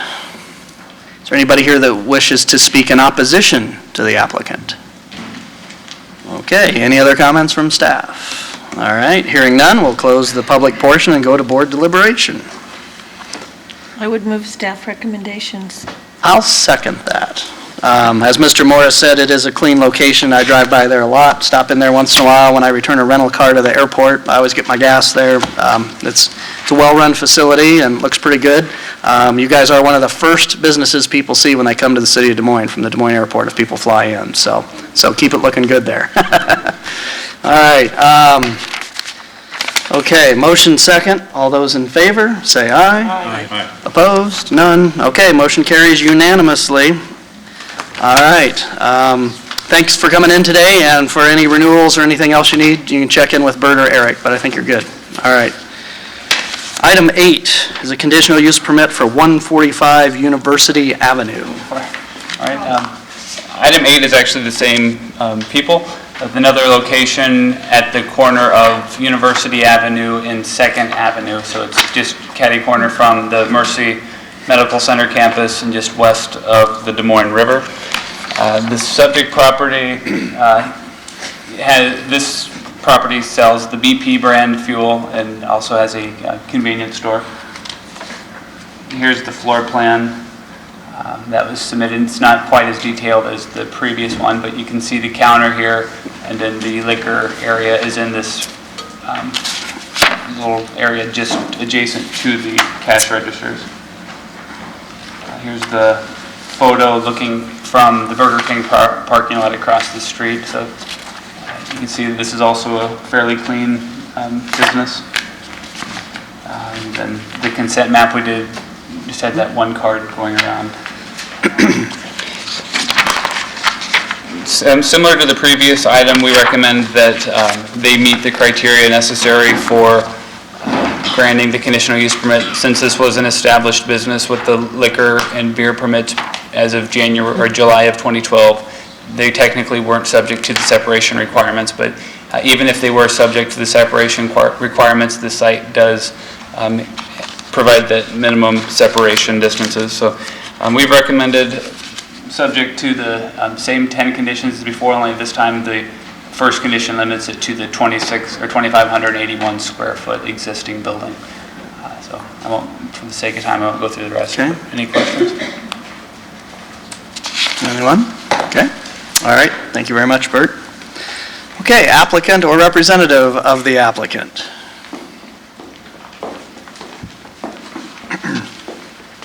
Thank you, Mr. Chairman, ladies and gentlemen of the board. Again, I'm William Morris, the offices at 5001 Southwest 9th Street in Des Moines, representing Sing Development.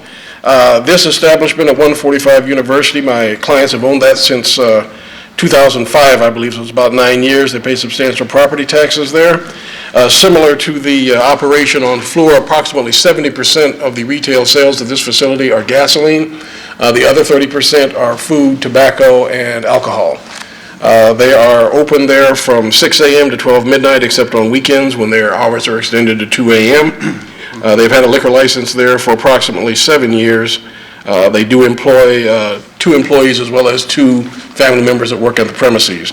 No alcohol is allowed to be consumed either inside the building or on the in the gas area of the premises. It sits right across the street, of course, from the Des Moines Post Office.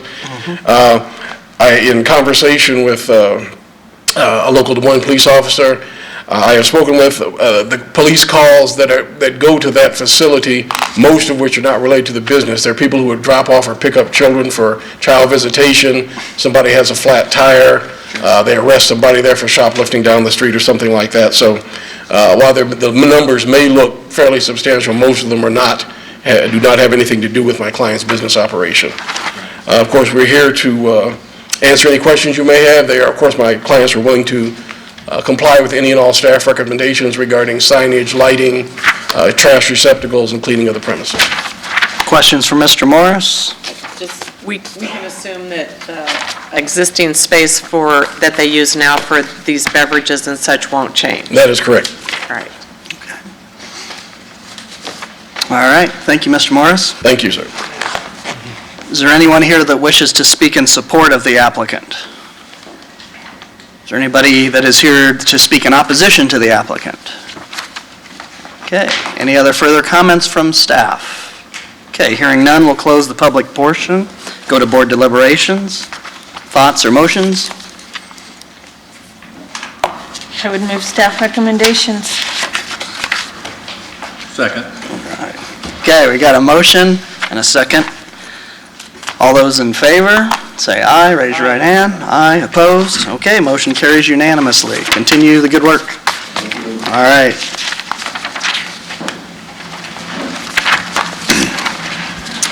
Okay, let's see. We'll skip forward a notch here because item 9 was approved on consent. That brings us to item 10. Conditional use permit and exception request for the First Presbyterian Church of Des Moines, located at 3100 Easton Boulevard. And I will be right back.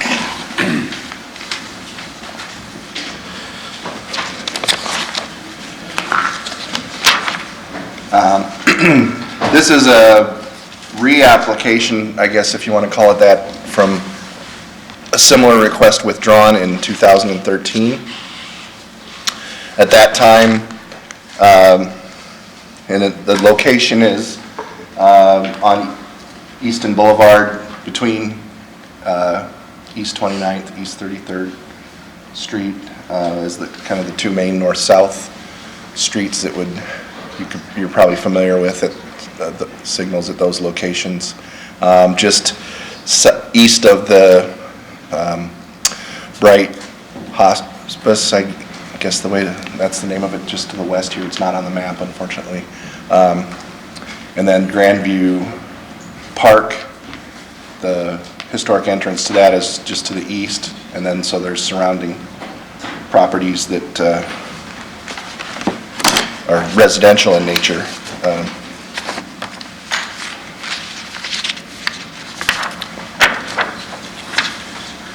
The church this is views of the church from the street. Actually, from this view, where the tower would be located is probably behind this tree. Another view further east from the street. Again, the tower would probably be, it would project above this tree here, but would be close enough towards the church that it wouldn't be directly visible in that situation either. And then this is a little bit further looking to how this site overall abuts property to the south. The actual tower location would be over here on the right. The previous withdrawal was based on the appellant's desire, I guess, to look into the potential for location of the tower on either the park or the golf course property owned by the city. So rather than taking a denial and exhausting their ability to make a request within a year, I think they withdrew in order to investigate that opportunity. They've given us, in their application, indication that they met with staff from Parks and with our real estate division in engineering, who oversees property management, and is also the function that would oversee any types of communication towers that go onto city property. So there's an administrative function related to that. So those individuals were involved with the appellant in looking into those opportunities. The appellant has indicated that on that site there was locations that would work for them.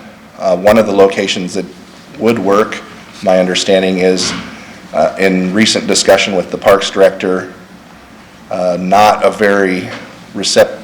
Parks Director is not receptive to putting a tower in that location because of the historic nature of the primary entrance. So if you're looking at it would have been almost the same east to west area, only off into the park over here. But that was not, the Parks Director was not open to moving forward with a request for that site. Another site that was looked at was to the north of here, near an old maintenance area on the golf course.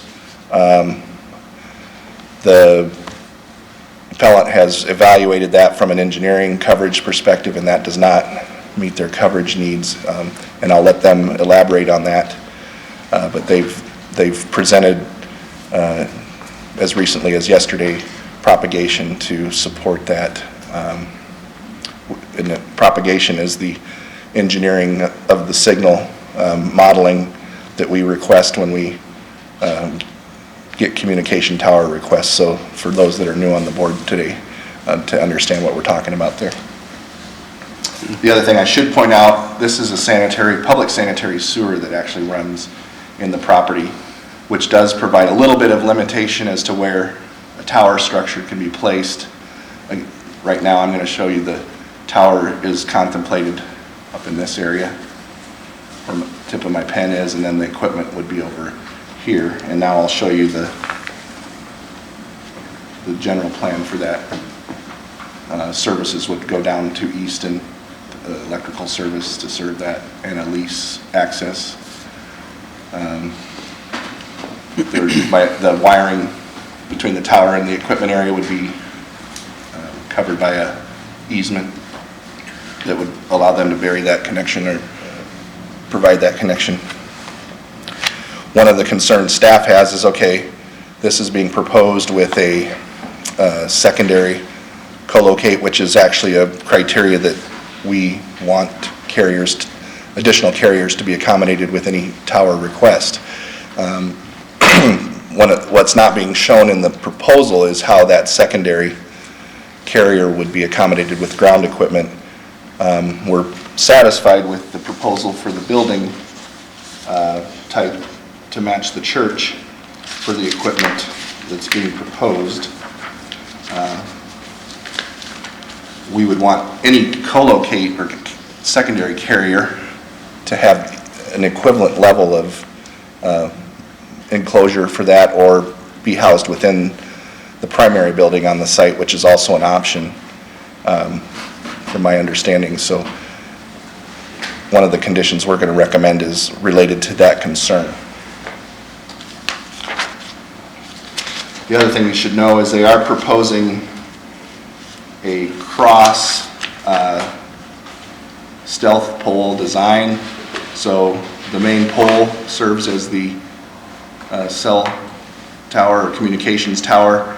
These little, what we call canisters, contain the antenna equipment at the top. This cross piece is really just decorative to help it blend in with the church site. From the staff perspective, I don't think there's any ownership as to whether it's with or without that. I think that was perhaps something that the owner of the property desired as part of this project. I'll let the appellant elaborate that, but our primary concern is that the color of it blend in somehow with either with the background or with the trim on the church or something of that nature. So again, we're not too concerned about the color as long as it's either neutral and to blend in with the background or somehow matches or is complementary to the church itself. So when you consider that, staff doesn't have a specific requirement there.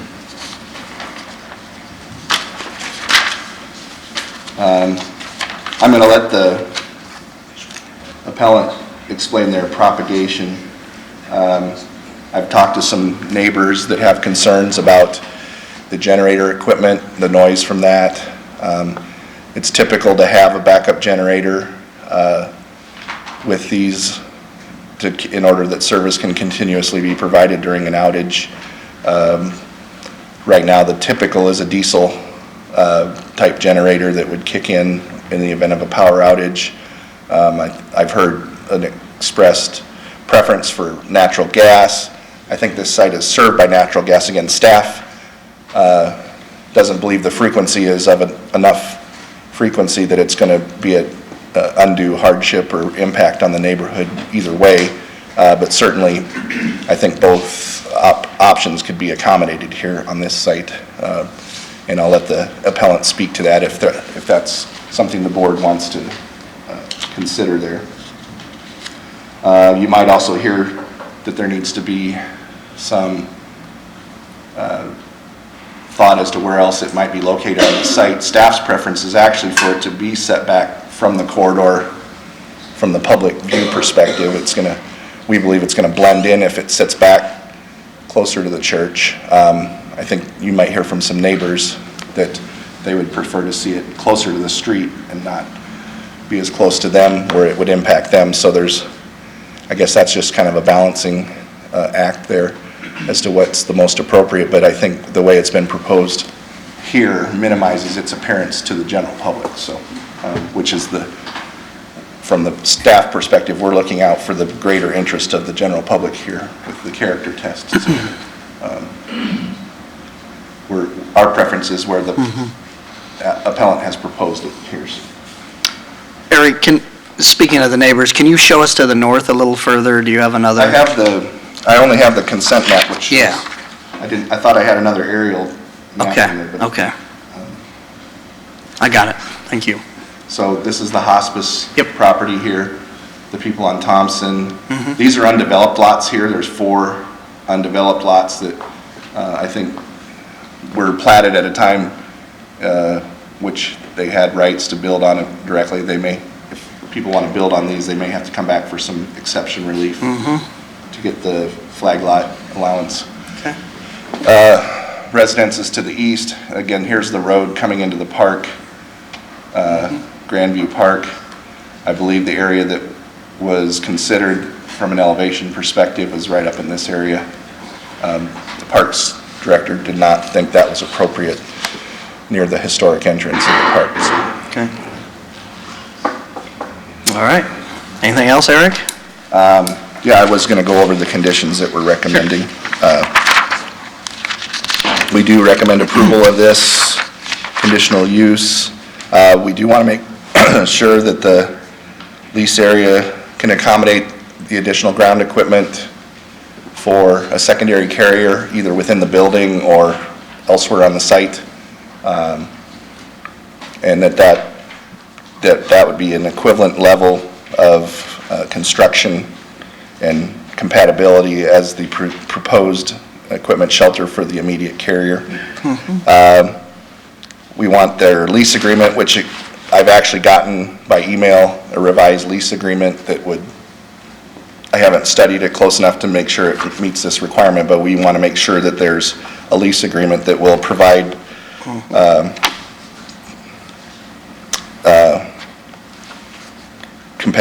conformance with section 134, 347, which is the provision that if the tower is abandoned or ceases to be used for its primary purpose, that it be removed from the site.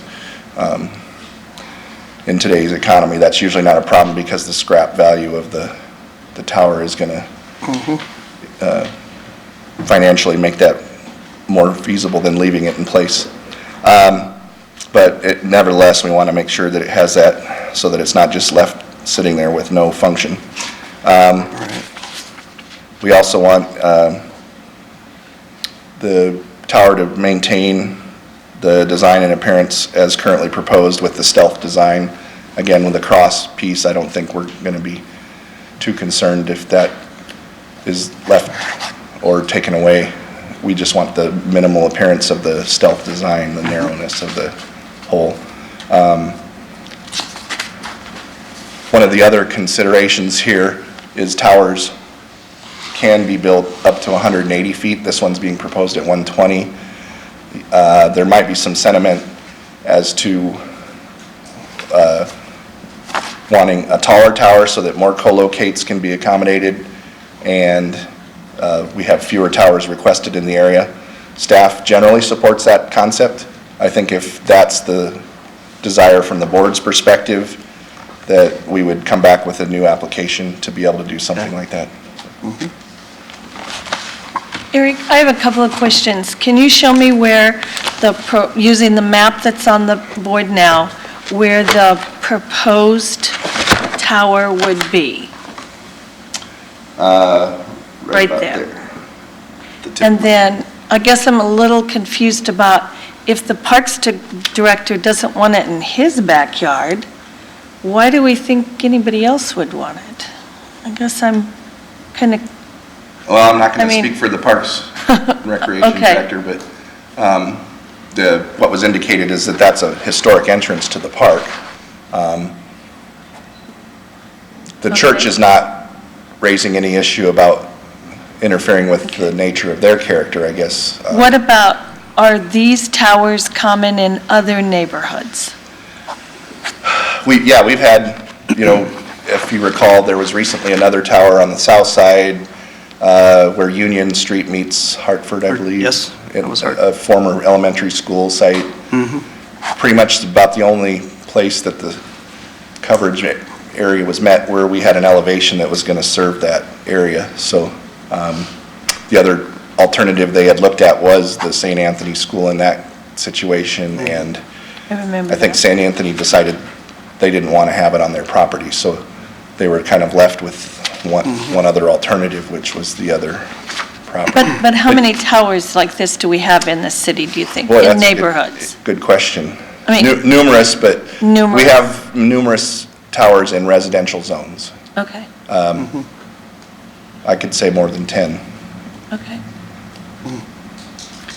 And Eric, we've really only got one appeal here. It's an exception of the size of the parcel. It's supposed to be 10 acres of lot area required for a communication tower. Yes. What's the reasoning behind that?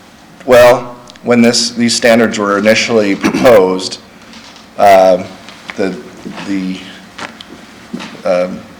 representatives of the industry thought that was a variance test for that may be very difficult to show, and that they may not be able to find 10-acre parcels in areas where they needed facilities. So when the standards were created, they plug that exception being the burden of relief that would need to be applied, even though it would go below 50% of that perhaps, which would typically have been looked at as a variance under the bulk standard provision for variance. So that was, I think that was a compromise at the time they did the initial legislation.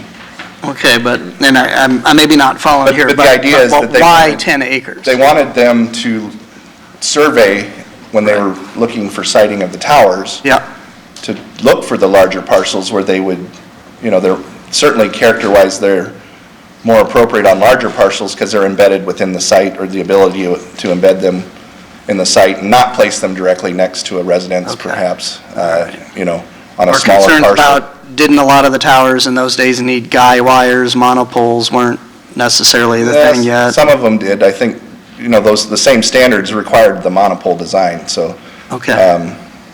I don't think that was Okay. So at necessarily. the time the ordinance was passed requiring the minimum 10-acre lot size, monopoles were, quote, on the horizon, huh? Yeah, they were, Okay. they were the new thing, but that's what we wanted, and Okay.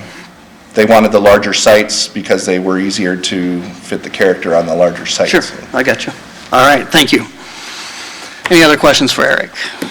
Okay, applicant or representative of the applicant? Mr. Chair. Yes. It's going to be close. Yes, Jake, you have to leave, right? It's going to be close. It's going to be close. It goes. Okay, You should all get right. a warning.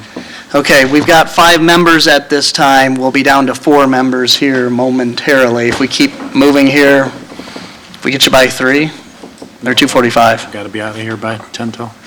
Okay, all right. We'll see what we can do. If we're down to 4 members, it'll be the applicant's choice on what happens here, so. All right, Good thank you. afternoon, Mr. Chairman, ladies and gentlemen of the board. My name is Kurt Walter. I reside at 2897 Lake Vista Drive in Rochester, Minnesota. I do represent Verizon Wireless. We've been here before for everybody who's gone through this last year. Thank you for your patience. We withdrew our application last year after it was brought up that Parks Department might be willing to change their thoughts on having a tower on a city-owned property. If we get down to this, Verizon's intent is stated right here. They have 2 objectives. We're basically talking about capacity here. You could drive down any of those roads and you can talk on your phone, but what we're doing is all the phones are smartphones, data. It takes a lot more bandwidth, and we're reaching capacity on existing sites.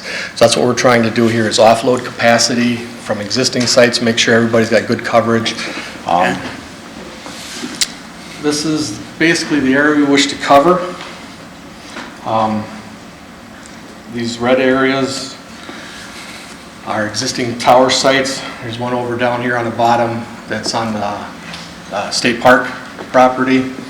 And what we're trying to do is cover Hubble, Easton, here's University down here, and here's the 235. What we're trying to do is, red is a good color, I know. coverage.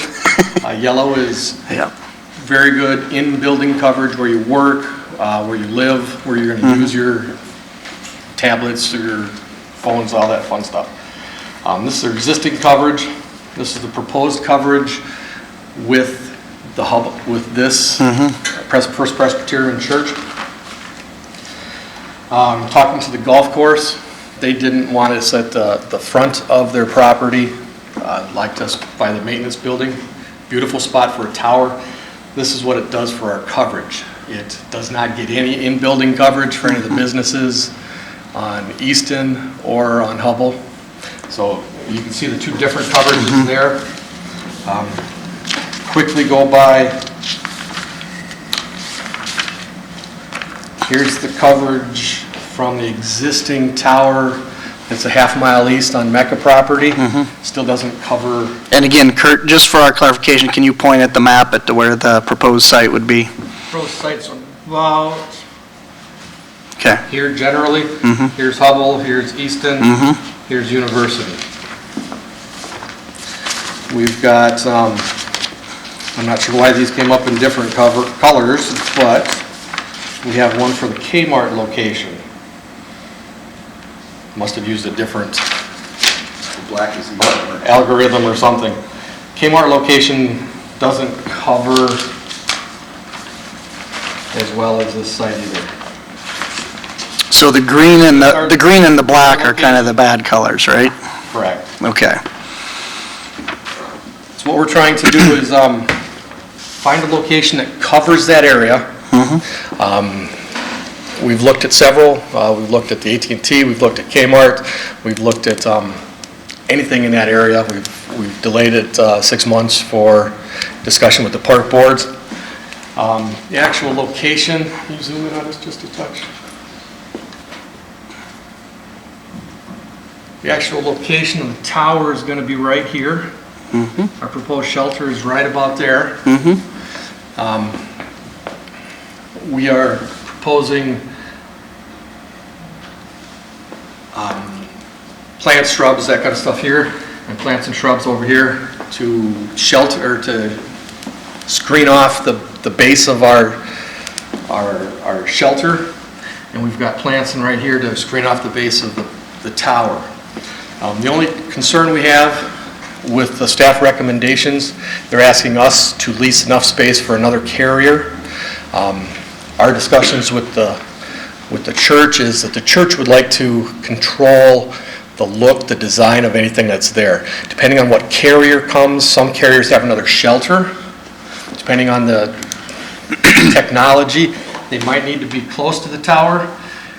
Could end up being another shelter way back here and bury cables all the way to the tower. If none of that works, we've got room right here that some carriers don't have a shelter, they just have cabinets. We can terrace that a little bit and build a brick wall around it that nobody would hardly ever see at all. So this is, there's room inside the building, so one of their classrooms they could take up. So we don't want to be in charge of whoever comes next. If there is anybody, we'd like to have the church be in control of what it looks like, and anything in the future, we want them to have some control. This is what it looks like. You can see our shelter roughly over here. We're going to have the plantings. That's pretty much it. And Kurt, you mentioned, you don't want to get into discussions about other carriers' hardware per se, but... Well, technology always changes, Yeah, right. But the tower itself, you do have a plan to allow room within the design for co-locating of antennas up in it, right? Absolutely. Okay. Here's the tower. Verizon has a lot of equipment. Any of the towers you see, they're the full one. They've got usually 12 antennas. They're going to be using the top 2. We could have up to 2 other carriers. Some carriers have lots of licenses. AT&T and US Cellular are half mile away, so they're probably not going to want this, but any of the other carriers may be interested. Okay. All right. Any questions for Kurt? Okay, we may check with you later. All right. Anybody to speak in support of the applicant? My name is Bill Eden. I'm a session man. I live at 3117 William Street, just a mile and a half or so from the church. I'm a member of the church. I'm also a member of the session committee for the church. I'm in charge of the building and constructions of the property and the building. And as a session member and as a head of the building and grounds committee, I've already have signed an agreement with Verizon to do the things that they propose, and it's up to the committee here then to approve this for the church and for Verizon. So we are in favor of the construction as Kurt here has stated. Okay. All right. Thank you, Bill. Anybody else to speak in support of the application? Is there anybody here to speak in opposition? Okay. You have 5 minutes, and I would say we're glad to have you all here. If you each have something different you want to add or your own perspective, that's fine, for the purposes of the hearing to keep things moving along. If you just, if you have things you just want to say, yeah, I agree with the previous speaker, that's fine. But we certainly want you to be able to say what you would like to. So no specific order here, but I would say if you want to speak, just come line up over here, and we'll take you in order. So whoever wants to shoot first.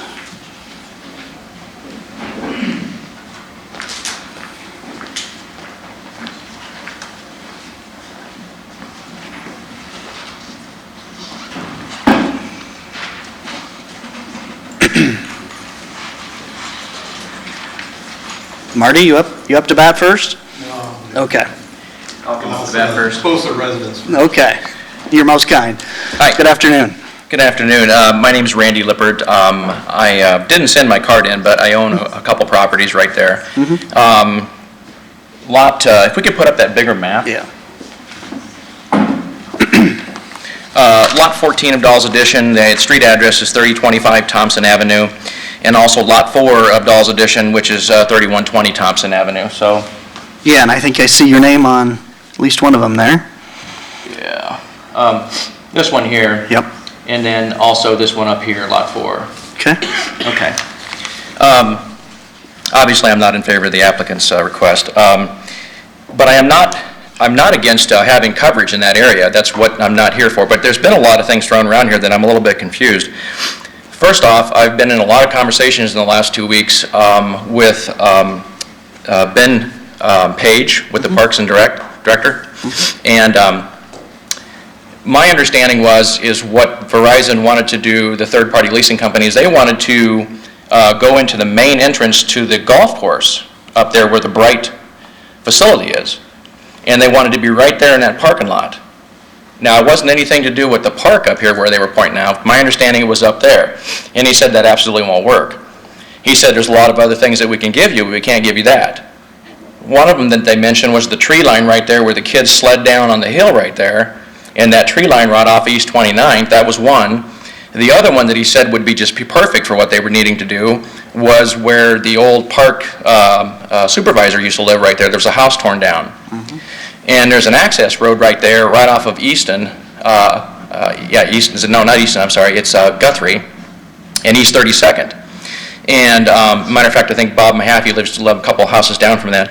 But anyhow, he offered that to them. He called them and offered that to them. He said they would offer to them at a very reduced price, but it would allow you to put 100 as tall a tower as you wanted to put, under code, 180-foot tower where they could have multiple carriers to hang off of it, and all the outbuildings that they need, access road at a very reduced price.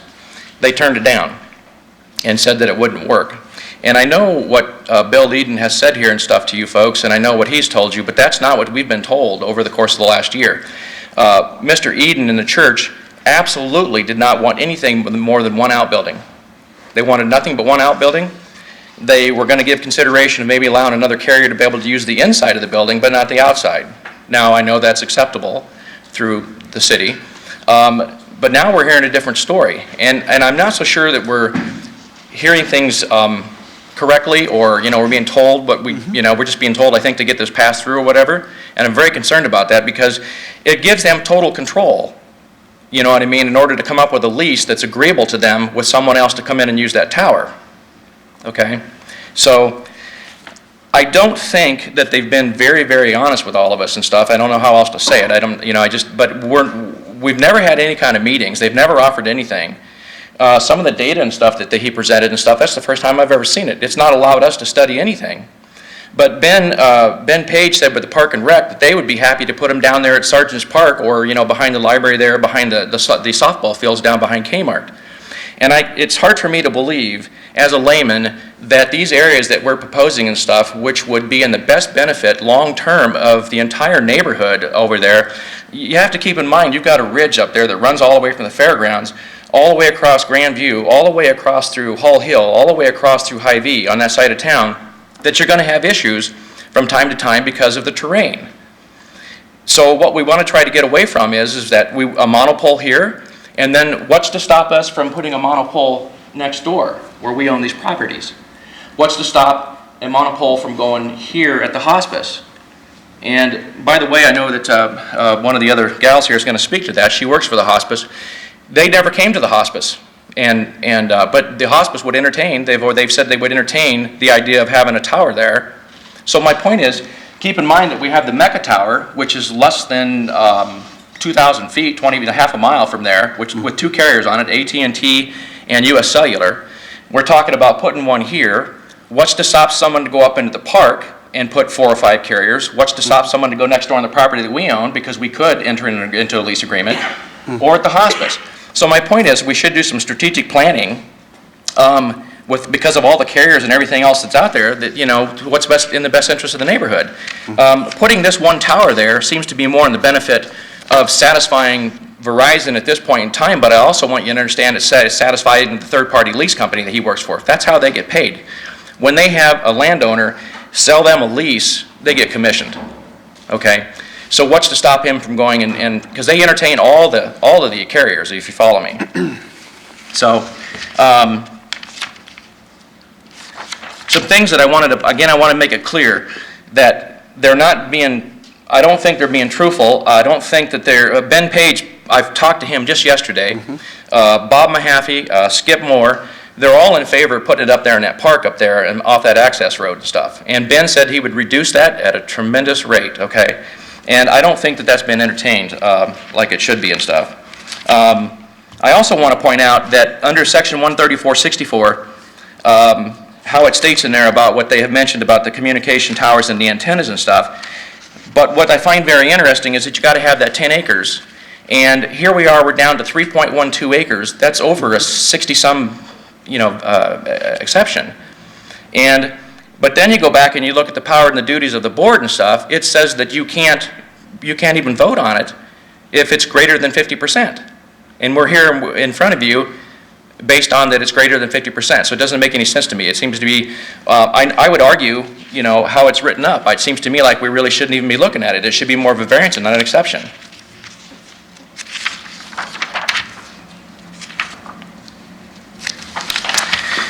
There's a lot of various things and stuff that I want to point out. It's just if you guys were to vote to put this there, there's a lot of things that can be done. It can be hidden as an artificial tree, a preserved tree. It can be a monopine. It doesn't have to be a stealth tower, with a cross.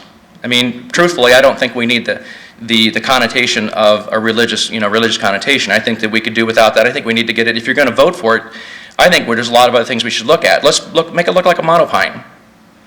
I think that the service buildings and equipments need to be adequately screened by plantings, and what they were showing is not adequate. They're not even showing anything to the west. We should be looking, again, they mentioned about the fuel. It should be natural gas instead of diesel. Anytime you get a generator that starts and stops, you're going to get excess fuel that's not burnt. And diesel stinks. You guys have been down the road before when you follow behind a diesel vehicle, and you know what it's like to smell diesel. Natural gas is very clean and efficient. You're not going to smell it. I think there should be provisions in there which you guys can do if you're going to pass it. They can't do, the generators can't be ran anything other than Monday through Saturday, 8:30 to 5:30. I think that any non-emergency maintenance should be provided Monday through Friday between the hours of 8:30 to 5:30. I think that there should be a privacy wood fence that's around the perimeter, except for the front, out there that has also plantings, white pines, for example, that can grow 100 feet.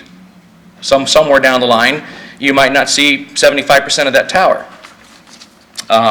So that would be in the best interest of the adjoining properties to protect the essential character and their values, so we don't diminish anything.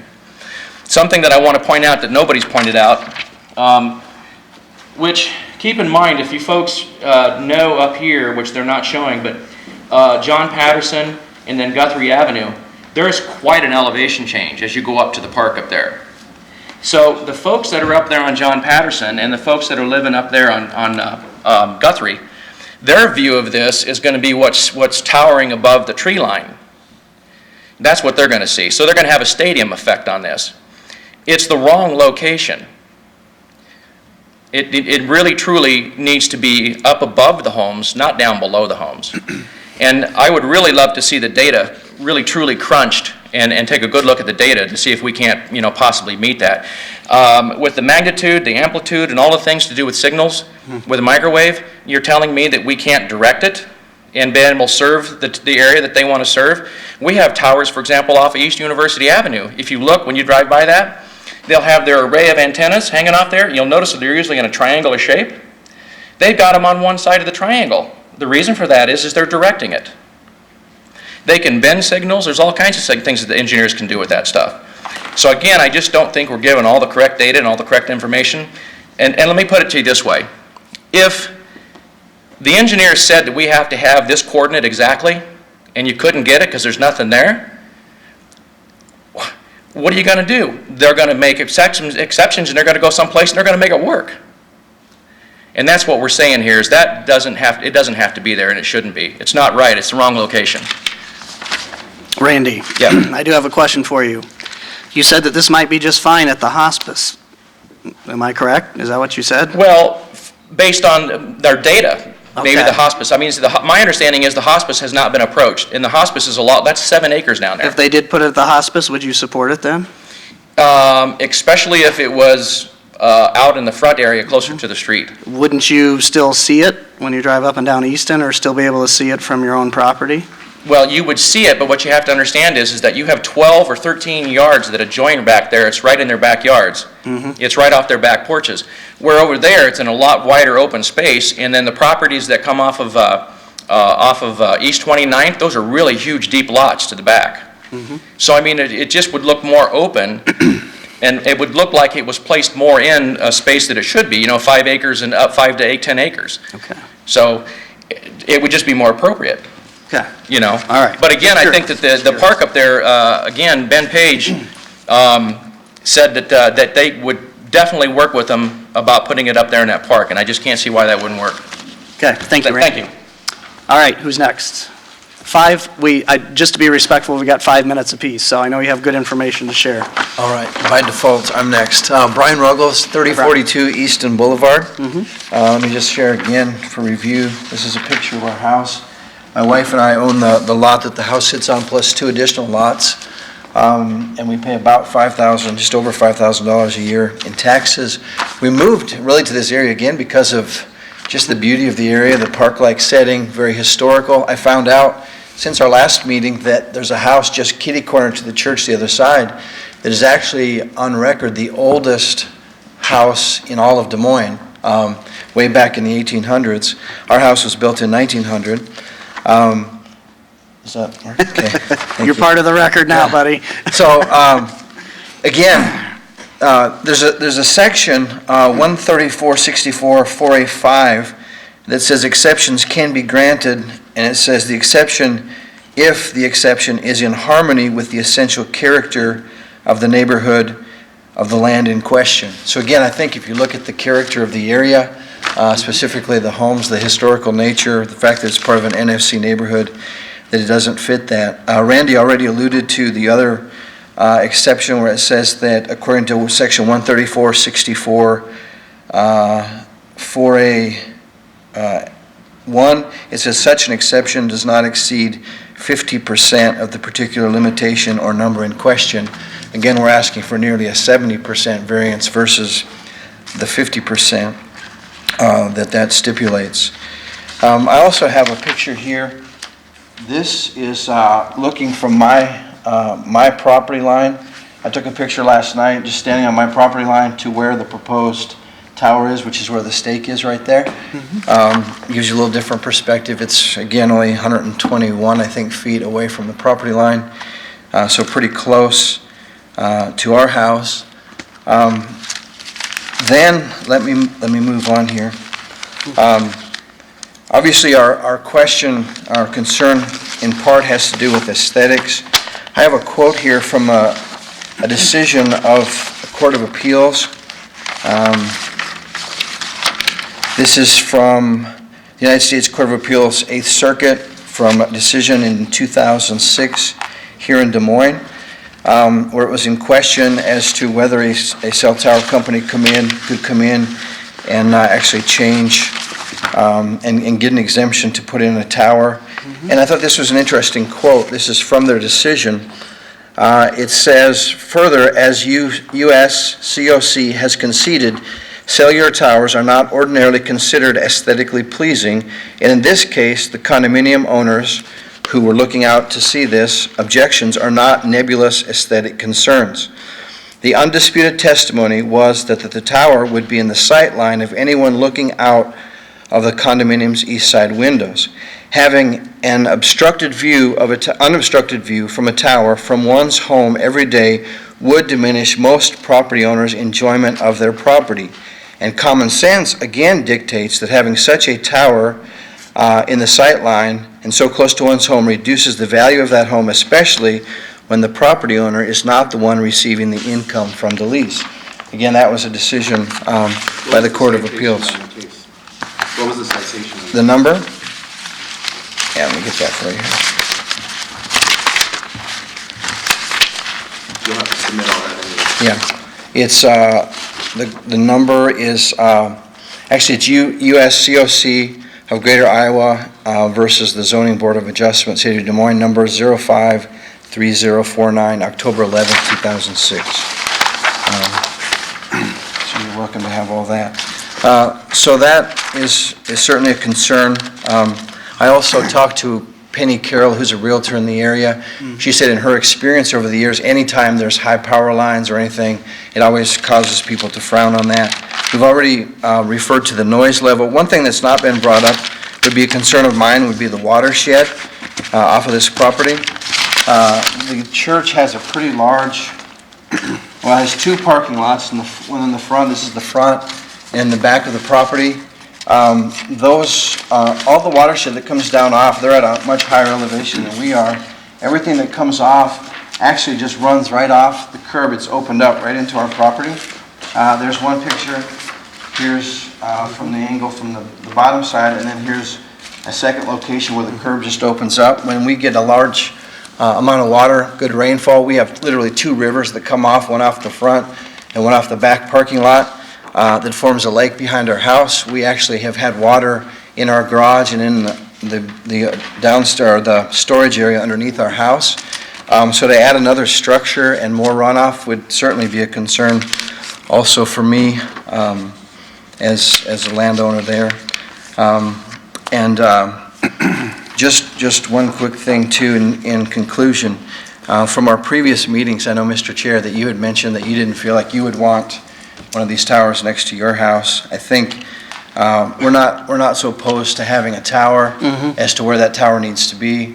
Again, it doesn't fit the character of our neighborhood. I believe we can come up with at least 3 or 4 alternate locations that could be maybe not quite what Verizon thinks they want, but I believe would be sufficient for what they need to do. Sure. And like the Court of Appeals, I would just ask us to appeal to common sense. I mean, the majority of the neighbors have indicated that they're not in favor of this. I know a number of neighbors that are just slightly farther away that still don't even know this is being proposed, and so we'd ask you to consider this. Thank you. Brian, while you're there, and since you have some nice photos, I do want you to clarify on that overhead map, if Eric can put that back out. You said that within 120 feet away, you are able to see the base of the tower then. So could you show us, did you take that picture from your backyard there, kind of looking northeast? Yeah. Okay, all right. Here's where the tower is approximately. Right. So I took the picture from right here. We own these 3. Okay. And so, yeah, that'll be literally. And then that stormwater outfall is on that kind of west-southwest corner right by your house down there? Yeah, it is actually, looking at this, it would be right in this Okay. area right here. Okay. And then along here, they have a paved road that comes back. All this parking here, a lot of that comes down, and there's a paved road there, but it has no curbing or anything, so that just runs off right into our, and it's a pretty good slope there, so there's Sure. a lot of water that comes down through Okay. there. All right, thank you. Yes, thank you. Okay, our next speaker, and again, please, just for courtesy, we got about 5 minutes a person here. I don't like to run a timer, but just a reminder. All right, Gary Walden, 3102 Easton Boulevard, be the property just to the east of the church there. Yep.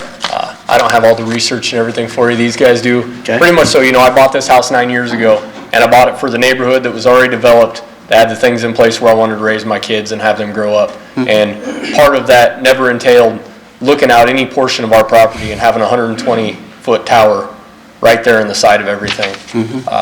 I was reading a little bit about the effects of towers and everything. There's not much information out there, both positive or negative, and it's not good for our property value. I know there's no research behind it saying it's not, but it's not something that somebody's going to look for a house and they're looking for a large tower right next to it. Okay, all right. I don't have anything else. Okay, all right, thanks, Gary. Good afternoon. Hi, Julie Bright, 3108 Thompson Avenue, and speaking in opposition again, and I wanted to say a couple things. As Randy had mentioned, the land does tear up, so we're up above it, and we would be seeing the top part of it, and if you were to approve it, the white cross may be more out, not looking good. It'd be better if it was hidden some other way by color or some type of cover. Also, I talked to the executive leadership of the hospice, HCI VNS Care Services, who owns the hospice property. They've never been approached by this company, and they would entertain a conversation, but they've never been approached. Just wanted to say that because we feel like a lot of information we're getting from this company isn't necessarily truthful, and I think it would be wise to find out if the information they're giving us for coverage, if we got it from an outside information, to find out if it's really factual as to the placement and what's right and what's wrong. We're trusting them, but it's them who is trying to sell us. So it might be a good idea to look at other options on the outside than from them. So that's pretty much all I have to say. Thank you, Julie. Good afternoon. Suzette Jensen, 3127 Thompson Avenue. First of all, I have a signed statement from my neighbor asking me to speak on her behalf. Sure. I'm speaking on behalf of Luella Vitalis. Luella Vitalis owns these 3 properties. So she is the most affected. And I have pictures here that show the elevation. They're not very good, but show the elevation from her house, because she's these are all taken from the interior, so they're not very good pictures. But the tower would come right up there, and the building would be right adjacent there. I believe that the installation of a monopole will be detrimental to both the value and the enjoyment of my residents. My home was designed as a passive solar home, and the east face of my home, the part that borders on the church property, is covered with large windows. The main level of my home is higher than the church property. I will look directly out my windows at the monopole. You can see that this is demonstrated by the pictures taken from the interior of my home. I personally object to this placement and believe it destroys the value of my properties.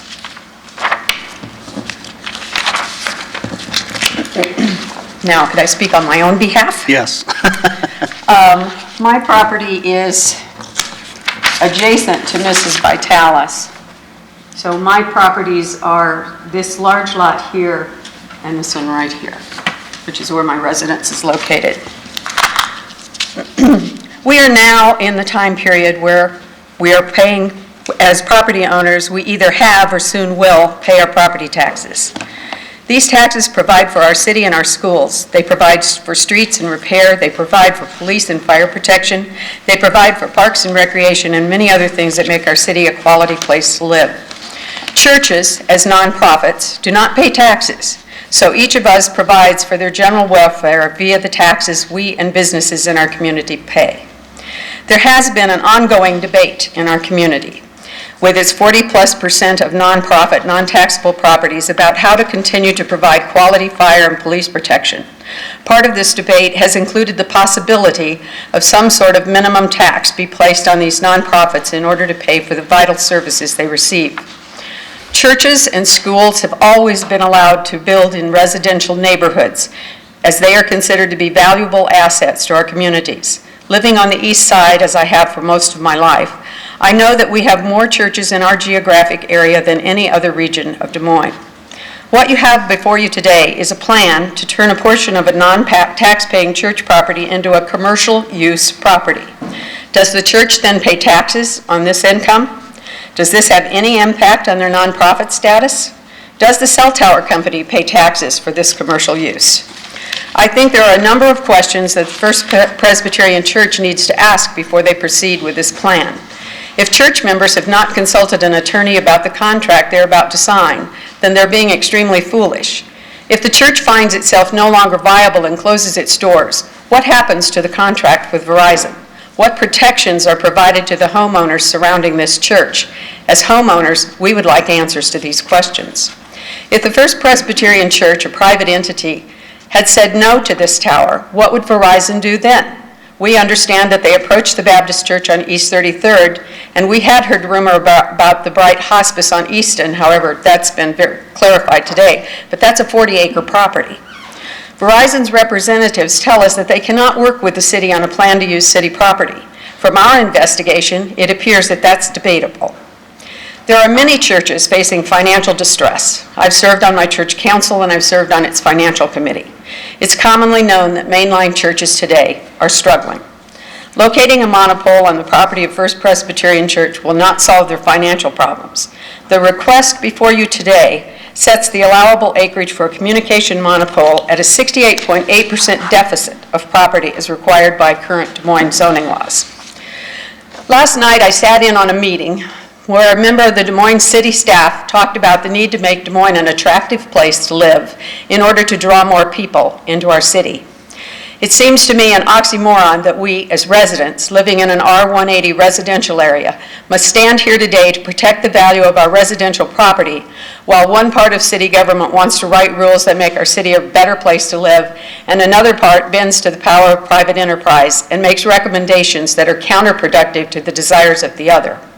Should the city hire its own communications engineers to counter Verizon's statements that this is the only viable location for their tower? I am aware that communication towers cannot be prohibited, but their companies should be encouraged to place them in industrial and commercial zones. They should not be allowed until they can demonstrate that no existing towers or structures, such as rooftops or water towers, can accommodate the wireless carrier's equipment. I am also aware of the shot clock provision of the FCC law, but believe we need to question some of the assumptions that have been presented as fact by Verizon's representatives. I do not believe Verizon has truly demonstrated this fact. We are accepting what they say is unquestionable, and I do not believe that's a smart way for our city to do business. There is much commercial property less than a quarter of a mile from this church. There is also a large expanse of city-owned property within even closer distance. We as property owners know that Ben Page, director of Des Moines Park and Recreation Department, was in contact with Verizon and was willing to work with them. Verizon did not appear to work with the city. Perhaps it cost them more money. Money that, by the way, our city needs.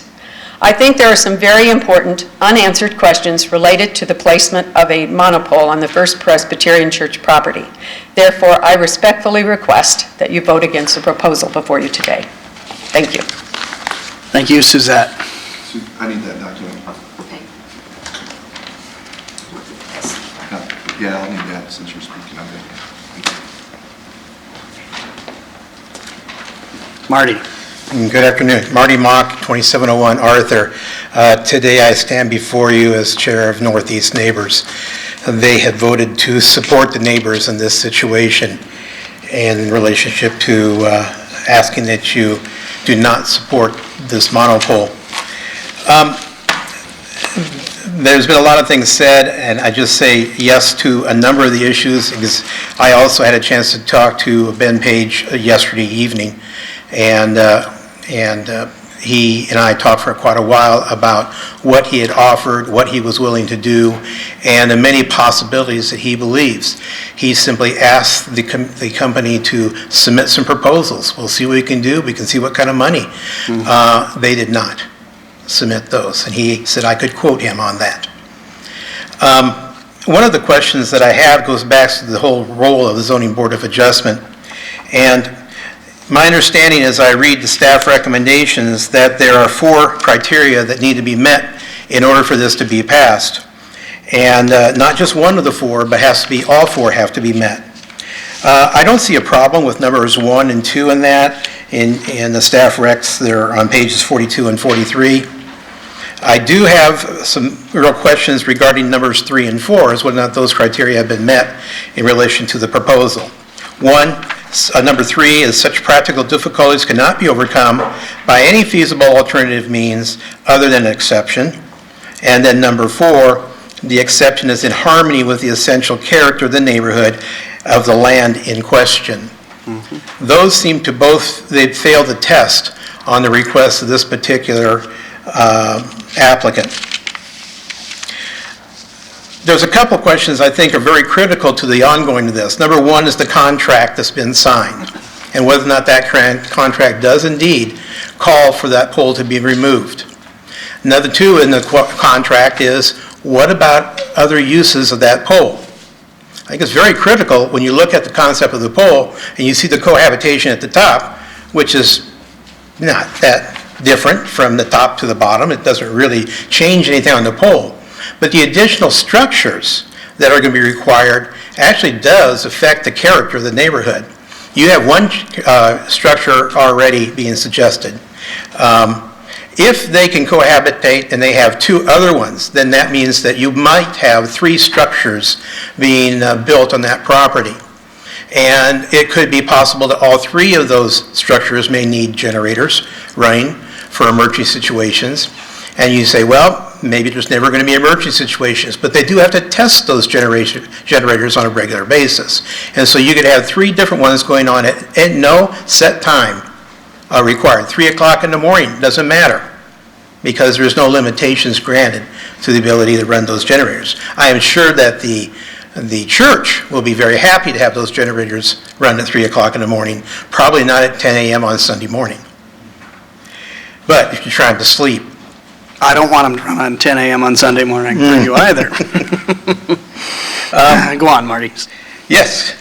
The actual location at the tower is critical to this. I think that has been cleared up. We know where the tower is going to be. If it's not going to be there, then this application should not be considered. If they change their mind, if they decide to put it anywhere else for some purpose, then they should be coming back to this board for review.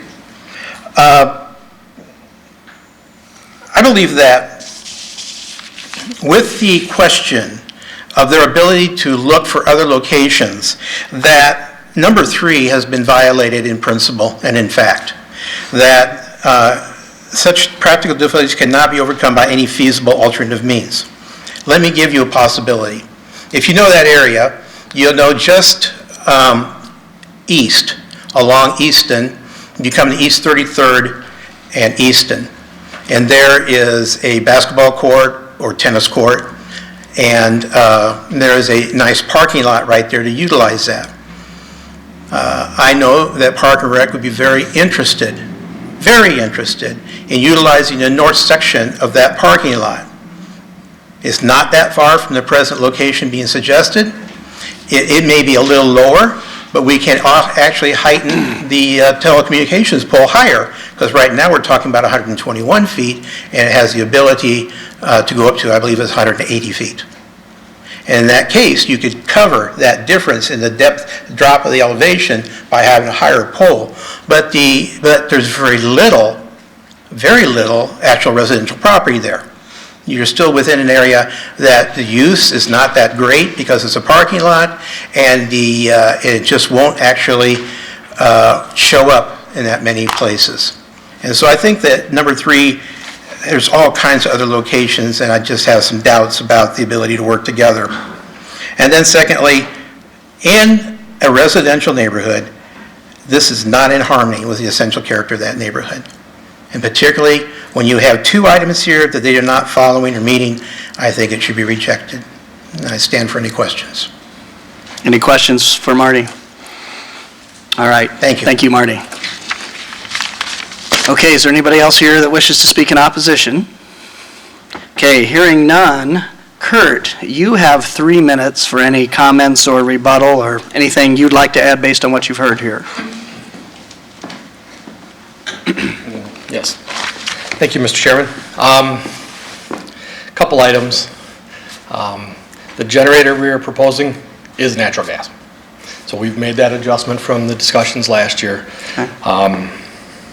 The watershed for that particular area, where we're going, focus that, squeeze that down. No. Expand. our shelter is going to be right here. There's a drainage right here, a drainage spot. So all Stormwater of this drain. goes in there, and all of this goes in there. We're not, what our installation is going to do is not going to hardly ever touch any watershed on that property. Okay. Anything that's already not going into that drainage is not going to go in there. So I mean, we're not going to adjust any watershed that's there. There was a couple of discussions about truthfulness from us and from the church. I can't speak on the church's behalf, but the church is a group of people. If you talk to one person, you talk to another person, you might get different stories. They're voted on, everything's voted on by a board, a group of people. So any truthfulness out of that, I'm not really sure if that's accurate. It could just be different people you talk to. Truthfulness from us, fact, we did make a proposal to the city zoning staff, directed me to Phil Wagaman, real estate. We made a proposal to Phil. Phil passed it on to the park. We did specifically ask for this area, close to Easton, either side. This slopes down really far here, so it'd be more difficult to build, but any side over here would be fabulous for us. We were told that's, as staff had mentioned, just doesn't work. That's the old historical entrance, and I don't want it there.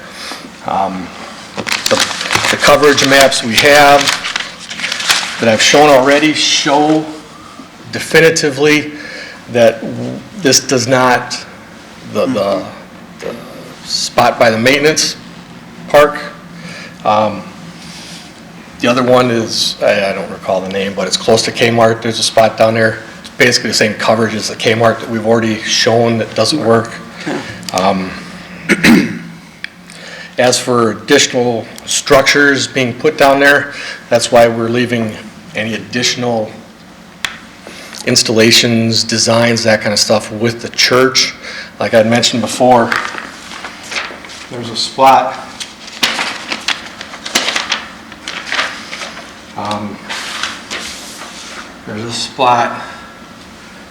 right here that would be completely sheltered from everything if the carrier came with outdoor cabinets. There are several rooms in here that could be utilized by the church, by the owners, if it's still the church, if it changes ownership to somebody else, any of that kind of stuff. Verizon Wireless is heavily taxed, and part of that comes here. I can't control what the city or state or federal government does for nonprofits. Well, they're starting to pay a franchise fee on utilities now, so, or will be. So there's nothing I've ever said that is untruthful or misleading. I've never once said this is the only location. We came here last year and we said we didn't discuss with the Parks Department because staff told us they'd never leased to people. So we've never said that this is the only spot. The spot at the hospice could work for us. It'd be pretty much the same coverage, and we did approach them a year and a half ago. Nobody returned our phone calls. And that was presented last year also. So as far as I know, I'm truthful. The people at the church are truthful. Could just be miscommunications. Lots of people at the church that could say one story. Their thoughts could be one thing. I do have another picture. I'll send this to you. Here is They always do that. Yeah. See, tap it again. This is a similar structure. It's a 100-foot tall structure in Sioux Falls. We have probably a dozen in Sioux Falls like this. I don't know how many stealth towers you have in residential areas. We have a few. We have one that's a bell tower that's maybe not the best looking bell tower. Yeah. This one's just basically your monopole with a cross on top. We discussed this with the church themselves. They thought it looked like a tower with a cross on the top. So we changed our structure to this one. And I believe that this, I'm not going to speak for the staff, but I'm in the impression that the cross itself blends in with this specific property. It's far enough back from discussions we've had in the past. It's far enough back from the street that it should blend in with the general public. Going up and down Easton, you won't hardly ever see this with all the trees that are there. I can send you that picture for exhibits. Kurt, I'm curious, in the last year, and you can see the concern that the residents and the neighborhood leaders have here, within this last year, have you done more outreach with them? Have you sat down over coffee, had a meeting at the church? What kind of communication have you had? Last year, we've had a meeting at the church. Seemed to go well. Didn't change anybody's minds. When we got to sit down individually with people, I know the pastor sat down with a couple people that had showed up to those meetings, and one was across the street to the south. They said, okay, I just wanted to see where it was. It doesn't bother us at all, but they're farther away. And he sat down individually with another member in this particular area and got the impression that everything was fine, but we've not been able to do anything, no. Okay. Questions for Kurt? Kurt, I've got a quick question. Have you researched any of the other sites that they mentioned? I know you showed us a lot of maps. Every single one of them. Coverage. Every single one of them. That Marty and their team had? Every single, well, I'm not sure. Something brought some other ones up that. I mean, I don't know, from an elevation standpoint, would these be as advantageous as the church? Would it serve your purpose? And they're less, I guess they're less obtrusive maybe? I don't know. You showed us a lot of maps, and there's a lot of technical data there that makes perfect sense to you and your team. I'm just thinking about some of the other areas, and does this satisfy some of the criteria you're looking for? We've looked at all of them, except the new one that was brought up at Easton and 33rd. The basketball courts. We've not looked at specifically at that one. That one's pretty close to the AT&T tower. But we know we haven't specifically looked at that. For other carriers that are going to piggyback off your tower, will they have their own generator? Not usually. So one generator would make all carriers functional in the case of a power outage? That's a yes or no? We should be able to accommodate everybody. Okay. Well, it depends. If there's 3 of them, we might need a bigger generator. But we could piggyback, we could at least have one. Because I think that's certainly a valid point that I hadn't even. Typically, and this is just typically AT&T has their own generator. I haven't seen U.S. Cellular's buildings come in with a generator. I don't know if you've. Well, the tower you mentioned that's a half mile away, are there 2 generators? You seem to know a lot about that one with the coverage. I don't recall. Because they're 2 different carriers, I don't know if there's any sharing that goes on there. Generators are more recent. Okay. They are starting to go back and retrofit okay. older sites with generators. There's nothing that triggers the need for the board to look at that. That's something that's kind of an administrative review of the mechanical codes, and yes, as long as their fueling vessel isn't larger than 1,000 gallons, we really don't have anything to trigger any kind of zoning review of that. So at least one should be able to piggyback on ours and provide power for that. Okay, some of the other criteria that staff had mentioned, there's a proposal in there that's 121 feet from the street, but it seems kind of confusing to me, and maybe I'm missing something here, that you could put the tower somewhere else on the church property? Are we defining where this would be? And it's black and white, and it won't vary from there, because that was a concern that a couple people mentioned, I thought. And I'm saying this approval will limit it to this. Yeah. We have to approve a site plan after this approval. It has to conform to this schematic. If I may. Yeah. We're dealing with residential properties on each side. We're looking at a 121-foot tower. Our setbacks from the west side have to be about here, and from the east side about here. So we've got a very narrow band, and that's just rough sketch, I mean. But you could go further to the south or further to the north with the tower, as long as you're within that. If we go those further lines. to the north, we have to be on the other side of the church, which is in a parking lot and a lot closer to their house. Well, and one of the things I heard was just a concern that, Well, he's got to be careful, we got a wide sewer Exactly. easement here that he might be able to put something here, but then you also have to stay back from this property line 120. yeah, and I guess And the my, right-of-way at 121 puts us back into the parking lot here. I mean, there are other spots. We've discussed a spot in front of the church, but to put it over here, we're too close to this property, to this property line over here. So we've discussed other options. Okay. The church didn't want it in front of their parking lot, just. and then and thank you. The last question I've got is there was a question about a change in 50% variance. Yeah, I'll Where we've gone, clarify that. can you help me? Yeah, are you done with the? That's all, yeah, I am, that's all I've got. Good question. I just have one final question. I keep hearing about the AT&T and the US Cellular that's close by. Is there a reason why you're not co-locating there? Yes, those were on the propagation maps. Just That, because it the doesn't- coverage isn't as good, but it's Yeah. good enough for them. They have a Right. different layout.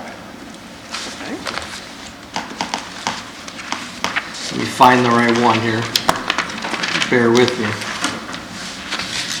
Here's with the proposed, with the AT&T tower that's over here. AT&T and US Cellular don't have a tower here and here and here and here. They've got a little different tower schematics, layouts for the whole city than we do. So these are where our towers are located, and that doesn't make the coverage, AT&T's tower doesn't make our coverage. But if you would like, since the new property came up and it's fairly close on East and 33rd, we can,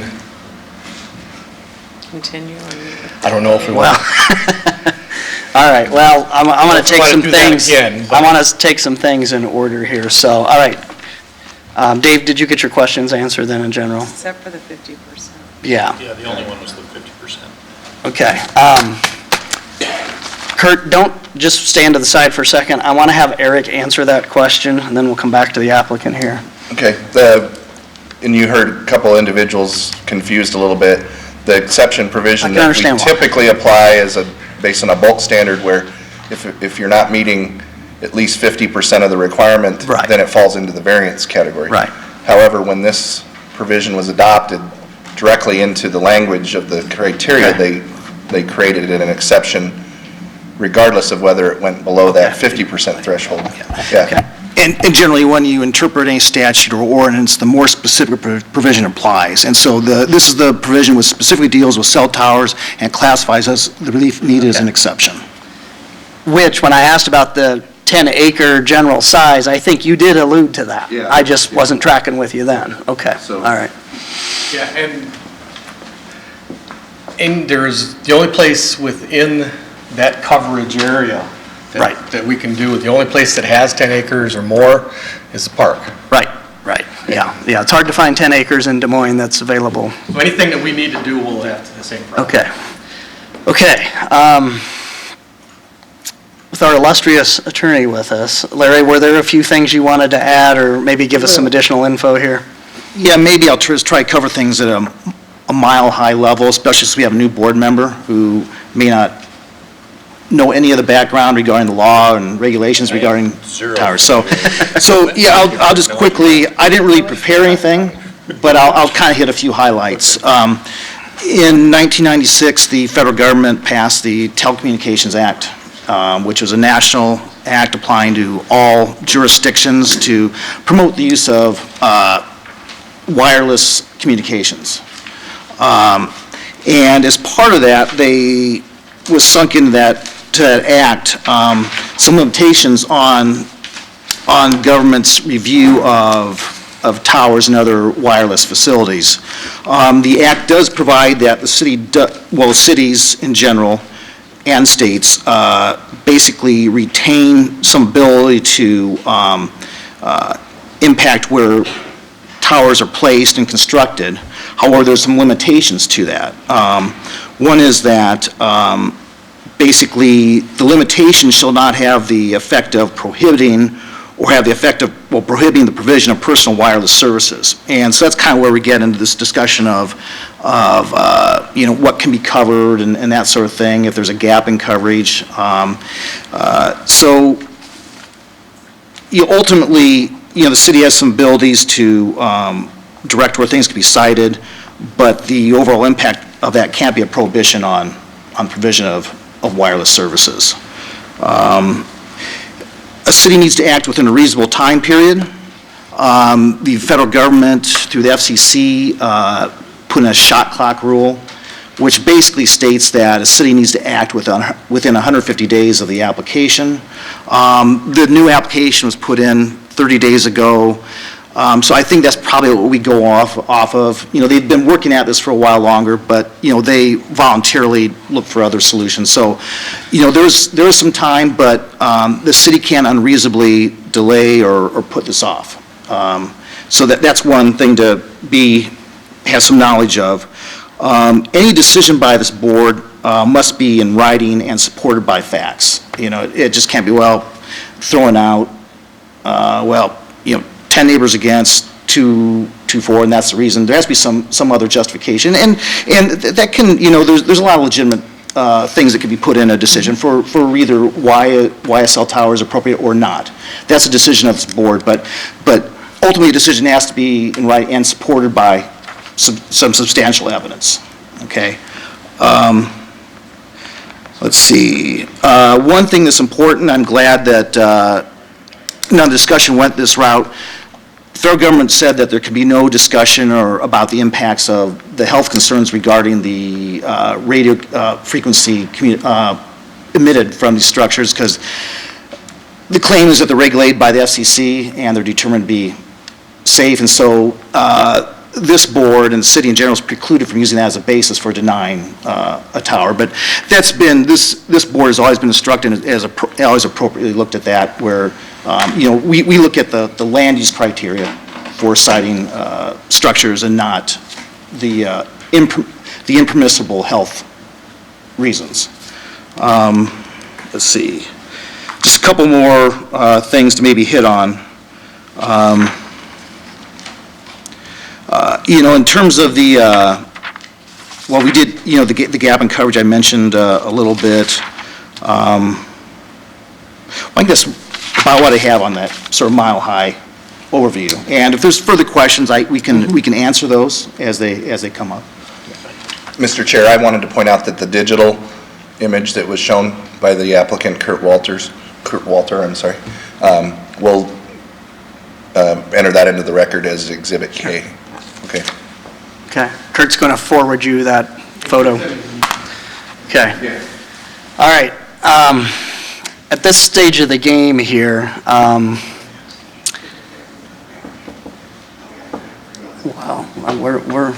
we're done with public comment.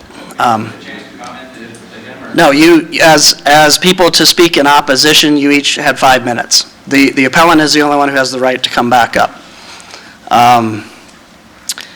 I think I do want to have a quick discussion, as I mentioned at the beginning of the hearing, before we get any further with any discussion or determination here or any decisions. When we began the hearing, I noted that there were 5 members and that we would probably have 4 members later in the day. At all times, you have to have 4 members to get something to pass. So depending on how our discussion is going here, and since that member did leave during the middle of the hearing, I want to give the applicant the opportunity, if they so choose, that before we go to any kind of vote here, if you want to defer for a month, you can. But at the same time, it's always going to take 4. So even if I got 5 members here, or I got 6, or I got 7, you've always got to have 4 members approve this. So I don't know if you just want to go all in, or... Well, it's one of those conundrums we had, we discussed that kind of last year and then withdrew the whole thing for other purposes. Right. Hate to have you guys run over an hour for this again, but Well, and the main thing here was with all the people here to speak, I wanted to make sure that they had a chance to be heard today and have you be able to listen to that. It appears there's definitely a gulf here. I don't see a big meet in the middle. I'm not saying any perspective I have, but I don't see a meet in the middle between what I've heard on the opposition and what your presentation was. Yes, without adding any comments, there was never any discussions. I said, what can we do to make this better? And there was never any offers of this will help us or anything like that. Okay. So no, I think we've proven that something is needed here. Okay. Okay. You're all in? Okay. All right. Okay. Nope, we've already had our testimony, and as an applicant, you had your 5 minutes for rebuttal, unless, Larry, he is the applicant. I don't think we're concerned about the drainage from our perspective here. That's a stormwater issue with a parking lot. That's not under our purview. I'll just go ahead and say that. You might want to send your stormwater engineers out to check out their parking lot. Does anybody have any other questions for staff or the applicant themselves? The only thing that, no. Okay. I can't answer it, so. All right.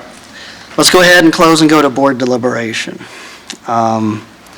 We had this a year ago, and they decided to put it off for another year, so I think a lot of the concerns I saw then, I still see now.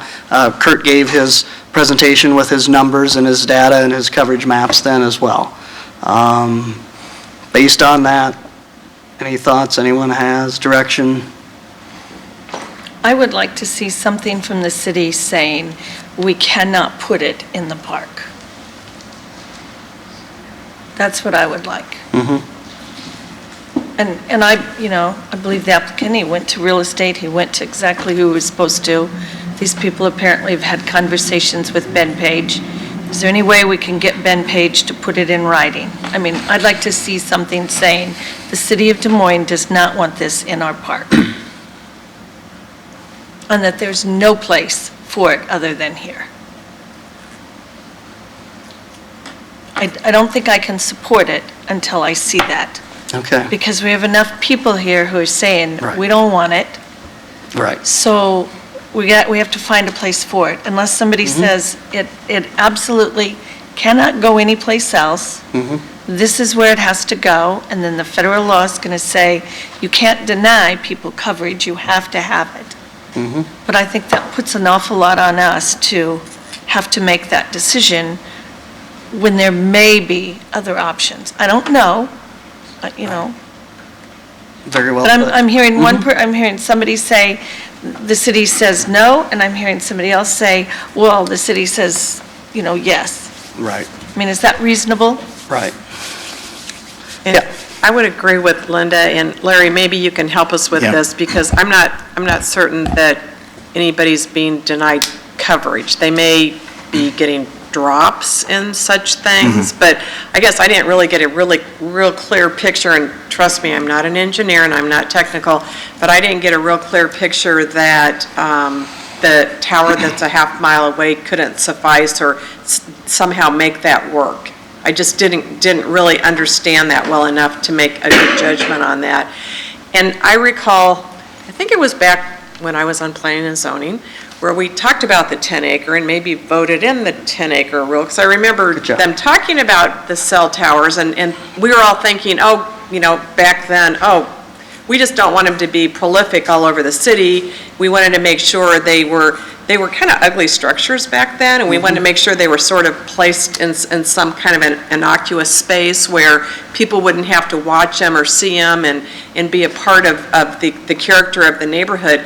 And so what the neighbors are saying is, I'm 100% with. I wouldn't want to look at one of those out of my back door every day, and I don't think they should have to. And that was the reason why the 10-acre was put into place, knowing that that wasn't always going to be 100% of the time we could suffice with that. But I think we need to hear something from the city parks instead of, it can't be here. We need to understand, why can't it be here? Because it really makes more sense for me, from my perspective, to put it in a city park than it does to put it right in the middle of a neighborhood. And I think we all understand the Verizons and the US Celulars, the importance. I mean, who here does not have a cell phone? I would say no hands Right. raised. I think these are important communication pieces for all of us in this day and age, and it's sort of like electronic billboards. It's just the way it is these days, and it's something that we all have to understand that it's here to stay. Right. Anything else? Is the basketball or tennis court that Marty spoke of, is that in the park?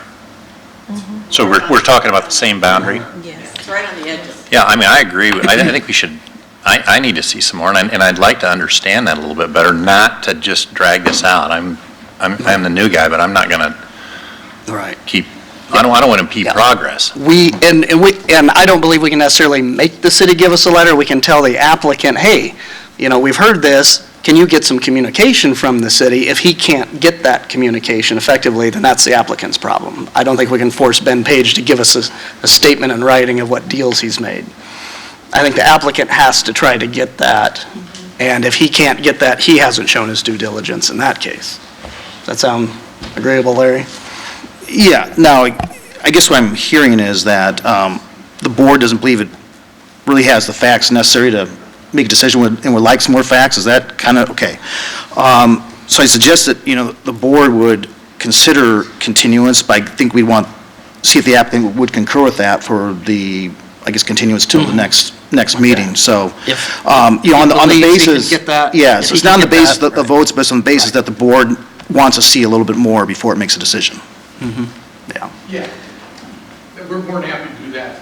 I kind of mentioned if you want us to continue it, to look at that basketball spot, because we've not looked at that one. Kurt, can I get you just to step back up here? I'm sorry to do that to you, but since we are on a recording. No, we'd be happy to do that. I kind of almost got there. Would 30 days give you enough time? Should. Okay. Can you show your colors differently? Red is always bad to me. Oh. And green is always good, and I have to kind of think backwards. I don't think we can. That's okay. Yeah, it's a software, yeah.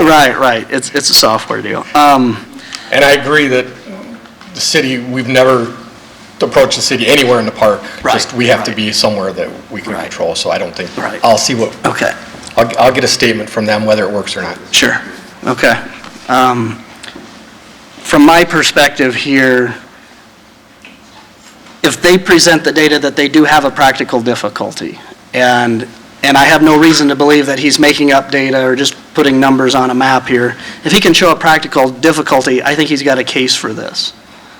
He's done everything they can to design this thing to make it fit. It's in front of the church. They're not putting it in the corner of the lot. The churchgoers have to trip over it. When I look at that site plan, he's minimizing the building. The lawnmower is going to make more noise once a week than a generator would test running once a month. I think we have to be careful what we're focusing on. What I've heard is I don't want to look out my window and see a cell phone tower. And Brian was real good about noting that, well, I don't want to see a cell phone tower in my backyard either. I do see a cell phone tower in my backyard. I sat on my deck about a week later, I'm like, oh yeah, I can see the whole thing. I also see the city's noise siren, the emergency sirens. I see light poles, I see electrical transformer boxes. We see these in other neighborhoods when they're necessary. We approved one on the south side of Des Moines. That's a nice neighborhood too. We will see these around this city. We've got to try to find a way to make them work when there's a practical difficulty and when they try to do their best to make it fit in harmony with the essential character of the neighborhood. Harmony does not mean it's just like something else. When you sing in harmony, you're singing your own part, but you blend together. You try to make things work together as much as you can. We're going to have more cell phone towers in residential neighborhoods. If he's got a practical difficulty, he's trying to work with it, I want to minimize that. I don't think I want to see the cross on top of it. I think that makes it look more obvious. I'd rather see, like was discussed, minimizing that monopole, maybe by color or design, etc. But I want more information before I could make that final call myself, what my position would be, which would just be one position. So I'd be all in favor of granting a continuance to next month so the applicant can explore any other alternatives you've got in the area, and that you can look at discussing this with the city and seeing if you can get them to give you a statement. But that burden is on you. You know, if the city doesn't want to do that, then we just don't have that information to evaluate. Does that sound okay to you? Mr. Chair, I want to confirm the location that Mr. Mock mentioned. I Yes, believe he's talking at the golf about course. area over here to the west of St. Joseph's, Mhm. is it St. Joseph's? Church. Academy and Church, yeah. Not the area here behind Kmart, which they did show the coverage for the general. Mhm. That would pretty much be the same coverage as the Kmart that he did show. So I just wanted to verify, there was 2 parks mentioned, so I wanted to make sure. Mhm. All right, Kurt, if we had a motion then to defer this for 1 month and you do some more homework, you okay with that? Yes, if a week before the meeting, if we get to a week before next month's meeting, I haven't been able to do it. Yeah. Is it okay to send a letter saying, hey, pass it to the next month? Well, I'd rather set, because for the benefit of citizens, so that they know, I'd rather either give you enough time so that you can do that rather than hurry you, because we do eventually kind of need to draw a line in the sand for everyone's benefit. If you could give us... Would you rather have 60 days? I think that would give us Okay. plenty of time. I don't think it would affect 60-day rule stuff. Well, that's, as long as you're consenting to it, we're fine. Because it would be the telecommunications industry claiming that we're delaying. But I think this is a way of working things out.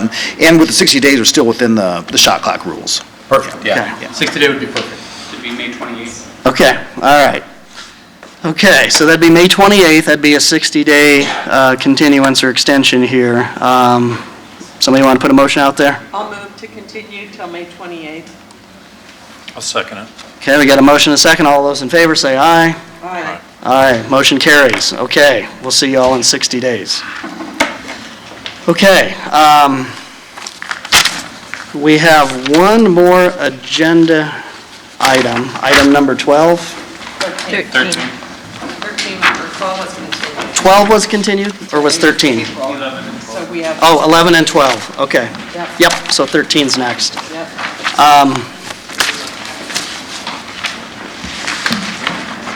And unless somebody wants a break, should we just No. power on? Okay. And the last one. Okay. Go. Mr. Chair, members of the board, item number 13 has 2 parts to it. One is a variance of 2 feet less than the minimum required 2-foot rear yard setback for an accessory structure, and the other is an exception of 190 square feet over the calculated maximum allowed 770 square feet of accessory structures permitted in the rear yard.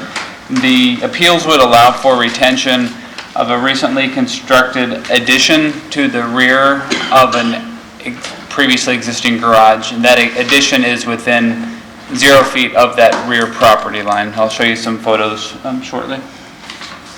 This is the layout. You can see there was a 22 by 32 foot garage in the rear yard area. They've recently began construction of an 8-foot by 32-foot addition onto the back, and that addition extends right up to, if not even over, the property line. Here's a photo taken from the street to the south. Since it's on the rear of the property line, or at the back side of the garage, it was kind of hard to get photos, but I have a few taken from a distance. This is from another angle. This is kind of looking through other people's backyards. This is from the south, so you can see the garage, the addition here where that tarp is. And then here's the consent map. We had quite a few cards come back in opposition and a few in support. Staff does have concerns about allowing the garage addition to remain right up to the property line. We don't feel that that's in character of the neighborhood. We don't feel it's necessarily fair to the adjoining property owner either. As far as the overall size of the garage, typically properties are allowed to have up to 20% of the rear yard covered with accessory structures. That's how we got the 770 square feet of allowed area. So they're just needing to exceed that by 190 square feet. Again, the area we're not really concerned about, it's just setback. So Our recommendation is that they remove the portions of the garage that are within 2 feet of the property line, and then if they would like, we would be okay with them adding, additional square footage on either side, maybe even the west side. We just have concerns with that 0-foot setback on the rear property line. So we've recommended denial of that variance to the setback request, but we've recommended approval of the requested exception to the overall area permitted for accessory structures, subject to 6 conditions. The first of those is being that any addition shall be constructed in substantial compliance with all setback requirements confirmed by a site survey, and that, again, accessory structures in a rear yard must be 2 feet from any property line. So we want them to verify with the site survey that the garage is at least 2 feet from all property lines. 2, the garage be constructed in compliance with all building codes with necessary permits. 3, the garage, as well as the existing original garage, shall have horizontal lap siding that matches the character of the existing dwelling and surrounding neighborhood. As you saw in the photos, the garage currently doesn't have siding at all, so we're just wanting some consistency in the appearance. Number 4, any garage shall have roofing that matches, or any addition shall have roofing that matches the existing garage. 5, no portion of the structure shall be used as habitable living space. And 6, should not be used as a home occupation unless the board grants a variant or a permit for such. Any questions? I just have a real quick question. I guess, I'm assuming there wasn't a permit taken out for this? There was not a building permit. And so, were there footings or anything poured for that, or was it just, it's really kind of hard to tell by the pictures. Obviously, you couldn't get very close, but Right. apparently, they just added on? Yeah, I believe they poured some sort of footings there, whether or not they're adequate depth. Since the garage is over 720 square feet, they are required to have frost depth footings. Right. So any garage that's allowed will have to demonstrate compliance with the building code.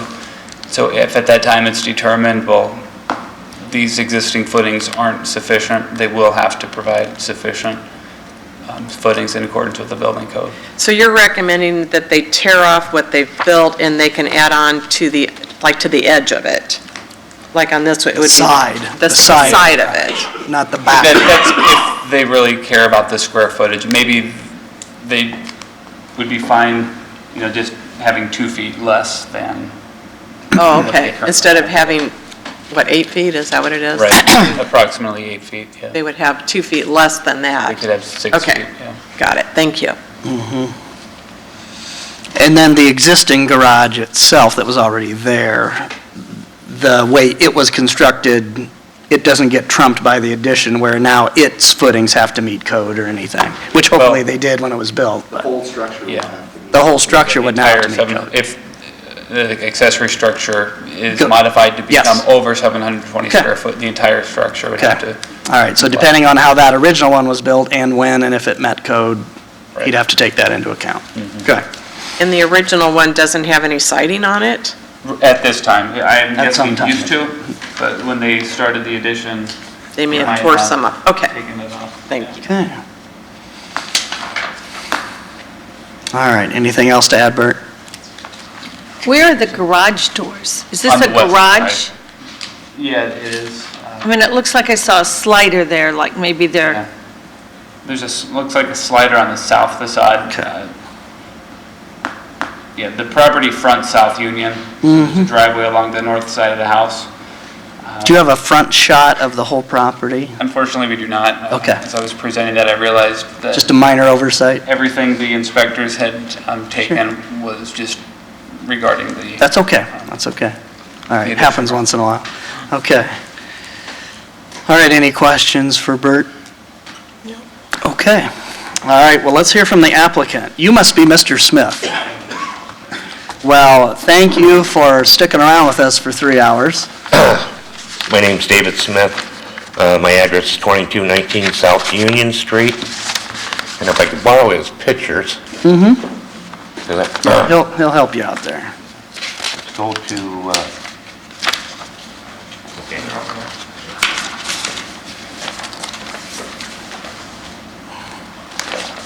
this is on the north side of the garage, okay? And we put a lean-to on the back. That's what that is. It's not really a garage, it's for storage and stuff, okay? And I heard one of you ask about there was no siding on the existing garage, and the reasoning for that is because I wanted to, gonna put vinyl siding on the house, have it trimmed in black, and this picture here, this is my home right here, okay? It's Dutch lap siding, and it's vinyl. My home's is trimmed out in black. So the garage and this lean-to, this is a sliding glass door in the on here and stuff. The reason I put a sliding door in there is because I have 3 classic cars at about $95,000. I didn't want to be opening a door up against my car. So I put a slider in there so that it wouldn't hit a car while I got it in there. At the present moment and stuff, I can't even put a car in my garage. I got so much stuff. I've had complaints about some car parts out behind the house, out behind the garage, ladders laying back there, my lawnmowers, my snow blowers, all this kind of stuff. And with this on the back side of the garage, I can store all that stuff inside, and none of my neighbors will have to look at it at all and stuff. And that's why I was putting this 8-foot by 32-foot on there. I'm not over the property line, but I am up to it, within inches of it. Okay, I even cut the rafter tails back to make sure when I got the gutter on, it's not over into the neighbor's yard. It's on my side of the property, and it will drain in my property, not in my neighbor's yards or anything. And the last I knew,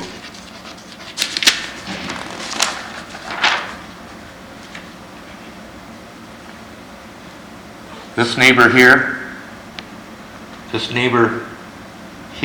and here, and this one up here. Nope, I'm sorry, not that one, this one here, and stuff. Had no complaints on it. They said they'd sign off on my variance on it and stuff.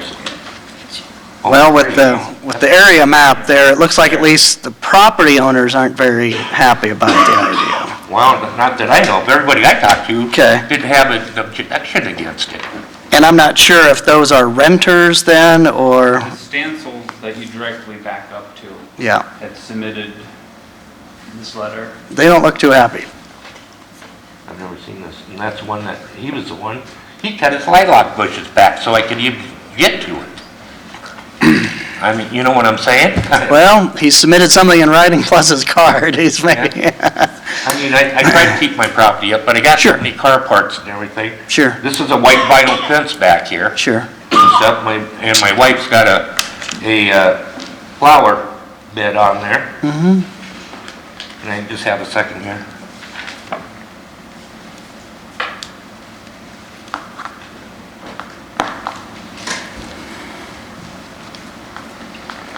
I don't know who he is.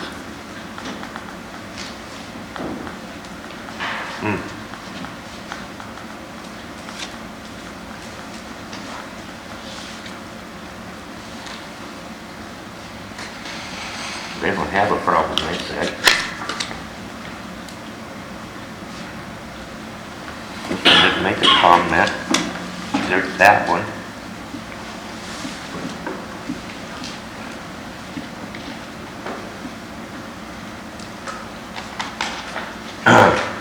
He didn't have a problem, and this one didn't write a comment, so.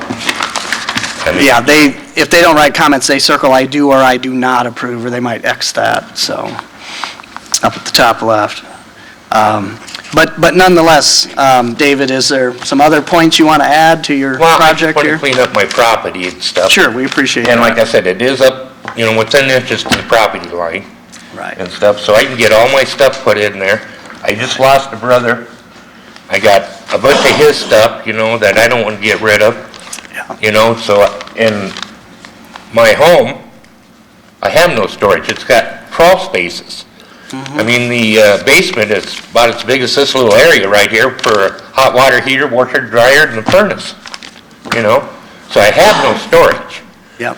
And if I put it on the other side of the garage, as he was talking, my wife that's where she has her pepper plants and her tomato plants and stuff in the... Can't mess with that, No, right? you know, you keep mama happy, you got a happy home, so.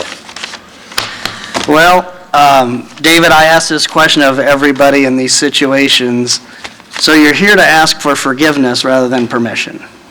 Well, yeah. Because you didn't get a building permit, did you? No, I didn't. Okay, because Okay. if you'd gone down to Permit and Development Center, which we ask our fine citizens to always do who are watching, then they can tell you where your setbacks are and what you're allowed to do. And even attaching a kind of lean-to, or whatever you want to call it, that does kick in the requirement to do a building permit. Even if we would want to grant you any variances here with what we can do, we can't change building permit requirements. So, you know, the structure would still have to meet requirements for building permits, the way eaves are constructed, footings, foundations, all that. There's nothing that we can grant you there. So it would just be for a discussion here, you know, you are right at the property line. Yes, I am right And up on that's, the property line. that's kind of a tough one there, so. I mean, I'm within inches of it. I mean, you know, being Right. honest, within inches. Right. As you can see, staff is recommending denial of the requested variance, which would mean pretty much you'd have to take that down. But they've given you a little latitude to look at designing it a little differently. Well, you know, I do know enough that if I put it on skids, it's not a permanent structure. And I can put the fourth wall up on it and jack it up, put skids up underneath there. And then you don't even get don't even get to raise my You'd have to taxes. talk to the city about that. I'm not going to split hairs on that kind of a thing. Well, that's, You know, you know, temporary storage structures, if they're large enough, still have some permitting things. So like you just can't put a shipping container in your yard, even though it's portable, and just leave it sit there. Yeah. So that may be a discussion, but do you have anything else that you want to add regarding your I have project? to finish my garage, get my siding and stuff on it. Okay, all right. And you say the house is vinyl siding now? Yes. Yeah, I think, We had vinyl siding, we've been there for 20 years. sure. So, I mean, you can imagine how much Yeah, don't you have like an orange-colored 58 Chevy, something like that? red one with purple plates on it. Yeah, that's it. I've seen it. Yeah, that's a $75,000 cost. I've seen it. Okay. All right, well, I guess based on that, since David's up here, any questions for him? Okay. Okay, all right, well, thank you, David. Is there anybody else that wishes to speak in support of the applicant here? Is there anybody that wishes to speak in opposition? Okay. All right, David, thank you. You can go ahead and sit down for a minute. Anything else staff wishes to add? Any questions for staff? Okay, we'll close the public portion and go to board deliberation then. Thoughts from the group? I would move staff recommendations. We have a second? I'll go ahead and second that. I think a discussion with the wife about moving the pepper plants might be more appropriate in this case.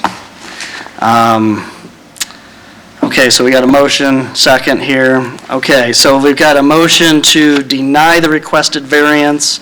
Along with that, staff has given an option for approval of a requested exception. Should we vote on one and then the other? Would that be the appropriate thing to do? Do them both.